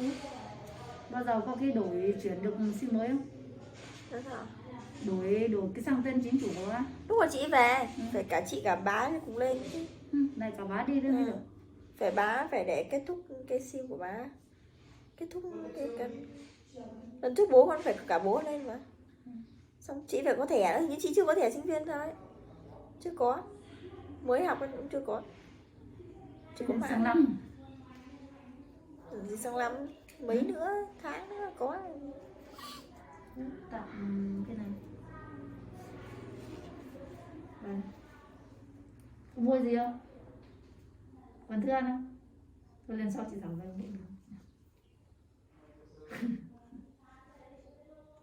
À đây, báo mua cái như này. Thì về nhà là vẫn làm được phải không? Bây giờ chị Thảo về là chị Thảo vẫn làm được phải không? Thì cho Thảo có chân quay khác mà. Thảo quay bằng máy ảnh. Máy gì? Máy ảnh. Máy ảnh à? Có Thế thì về nhà không quay được? Không, Thảo có chân quay to hơn. Chân quay dành riêng cho máy ảnh. Thế bao giờ chị Thảo về là chị Thảo về phát này. Thế thì báo có này báo mang đi giả 200.000. Yeah. Báo điện nào cũng là điện thoại báo một thì một điện thoại báo Khánh suốt ngày lúc người rồi đến này làm thất rồi. Ngày nào cũng người rồi đến.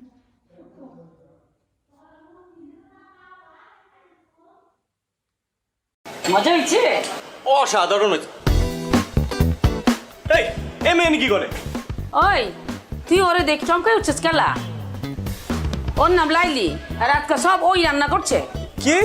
হ্যাঁ আম্মা জান আমার পোলা কথা কইছিলাম না? ইস এরকম জঘন্য রান্না আমি জিন্দেগি দেখাই নাই।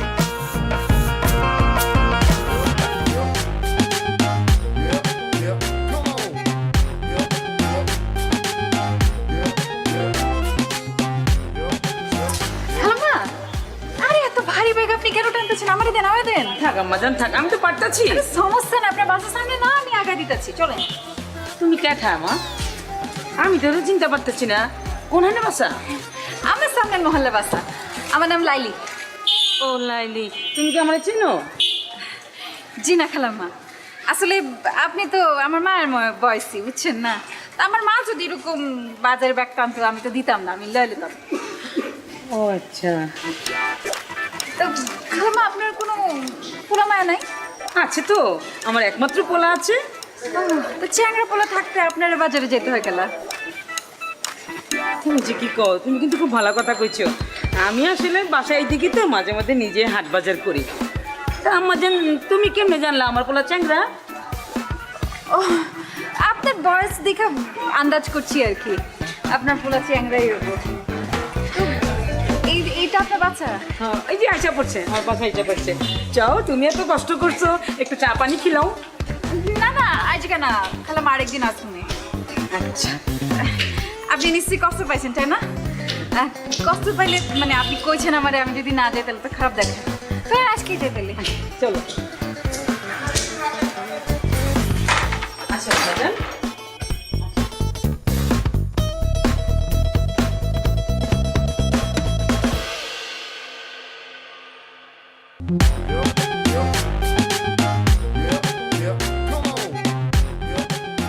বাহ কি আম্মা জান? আপনার বাসা খালামা খুব সুন্দর আপনার বাসা। ও আমি তো ভাবতেছিলাম তুমি আমার ছেলের কথা কইতাছো। মাশাআল্লাহ আমার ছেলে সুন্দর আছে না? আছে আর কি ওই আছে। আচ্ছা আম্মা জান তুমি কি খাইবা? তোমার কি পছন্দ? আপনার পোলাই কি পছন্দ করে? ও তো যা পায় তাই খায়। যা পায় তাই খায়, তার অবশ্য দেখে বুঝে যায়। কিছু কইতাছো? না খালাম্মা কিছু কইতেছি না, মানে কইতে চাইছি যে সবার তো একটা প্রিয় খাদ্য থাকে, তারটা কি? হ্যাঁ আছে তো, গরুর গোশত। গরুর গোশত পাইলে তো মাথায় ঠিক থাকে না, খুবই পছন্দের। আচ্ছা কইতেছেন, আমারও গরুর গোশত খুব পছন্দ। ঠিক আছে আম্মা জান তুমি বসো, গরুর গোশতে রান্না করবো, দুপুরে সাথে মিলে একসাথে খামু। আরে আমি এখানে একা একা বসে কি করবো খালাম্মা, আমি যাই আপনারে সাহায্য করি একটু। মাশাআল্লাহ কি লক্ষ্মী মাইয়া, আসো আসো।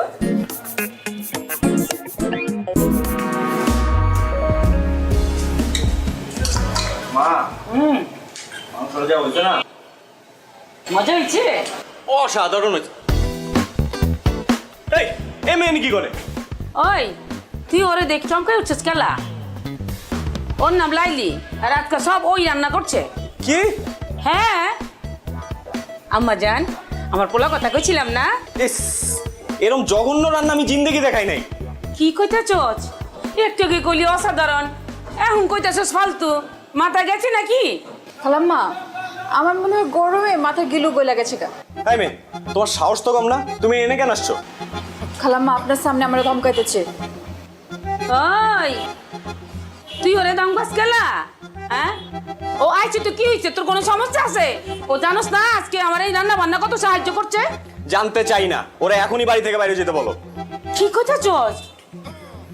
এত কিছু কষ্ট করে রান্না করে মাইটা না খাইয়ে চলে যাবো? ও যদি এখান থেকে না যায় আমি বাইরে যাবো এখন। খালাম্মা তোর মাথা নষ্ট হয়ে গেছে গা। আমি বরং আজকে যাই, আপনি থাকেন খান, আমি আরেকদিন এসে খামুনি।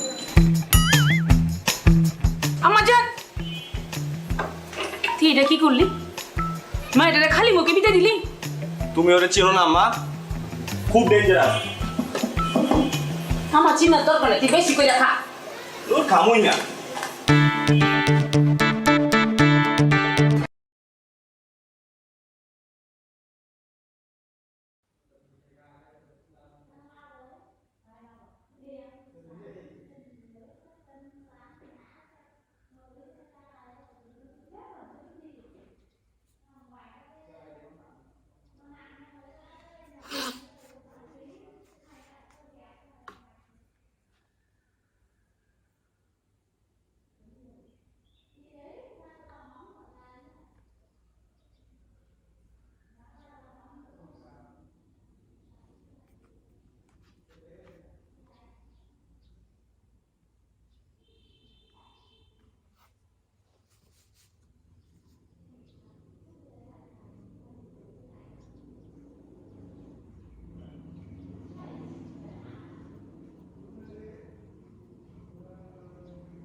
Ok, vậy là mình đã dùng xong màu xanh đậm này rồi. Và tiếp theo thì mình sẽ cất màu xanh đậm này đi và sẽ lấy màu xanh nhạt để tô tiếp bức tranh nha.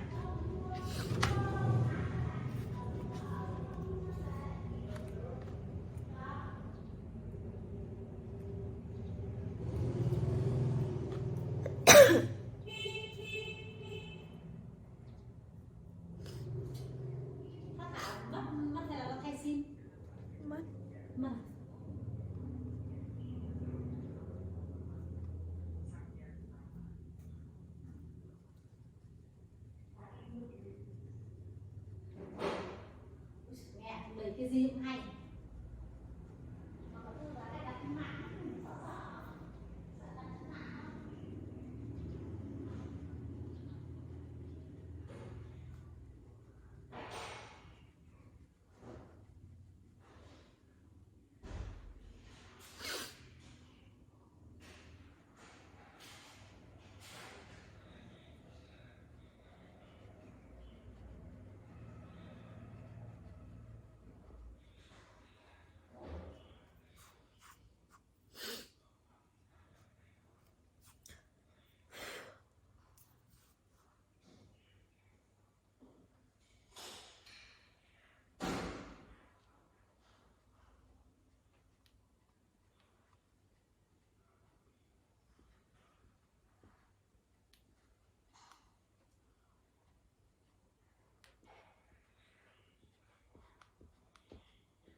Ok, vậy là mình đã tô xong bức tranh rồi. Và bây giờ mình sẽ cho các bạn xem bức tranh của mình sau khi đã tô màu xong nha.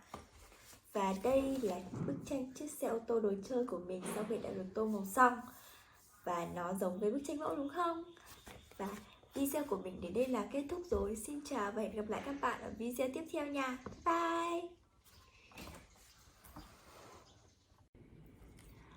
Xin chào mừng các bạn đã trở lại với kênh YouTube của mình ngày hôm nay. Và các bạn ơi, hôm nay mình sẽ hướng dẫn cho các bạn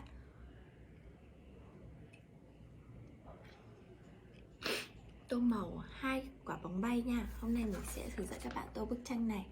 Ở đây mình sẽ có 2 quả bóng bay và bên trên này là 2 quả bóng bay mẫu nha. Và bên dưới này là bức tranh quả bóng bay nhưng mà chưa được tô màu. Thì mình sẽ tô màu bức tranh bên dưới này theo bức tranh bên trên. Và để tô màu được bức tranh thì mình cần phải có ở đây là một hộp màu. Và mình đang có bên cạnh mình là một hộp màu gồm 24 màu. Và các bạn có thể mua hộp màu này ở các tiệm sách hoặc là các tiệm tạp hóa nhé. Thì thường thường người ta cũng sẽ bán màu. Thì không hộp như này thì các bạn có thể mua một cái hộp gần giống như này là được nha. Và không để các bạn đợi lâu thì mình sẽ bắt đầu tô bức tranh này ngay bây giờ nhé. Đầu tiên thì mình sẽ lấy màu đỏ để tô bức tranh trước.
Mình sẽ tô những cái phần tam giác mà để trang trí cái quả bóng bay này bằng màu đỏ này luôn nhá.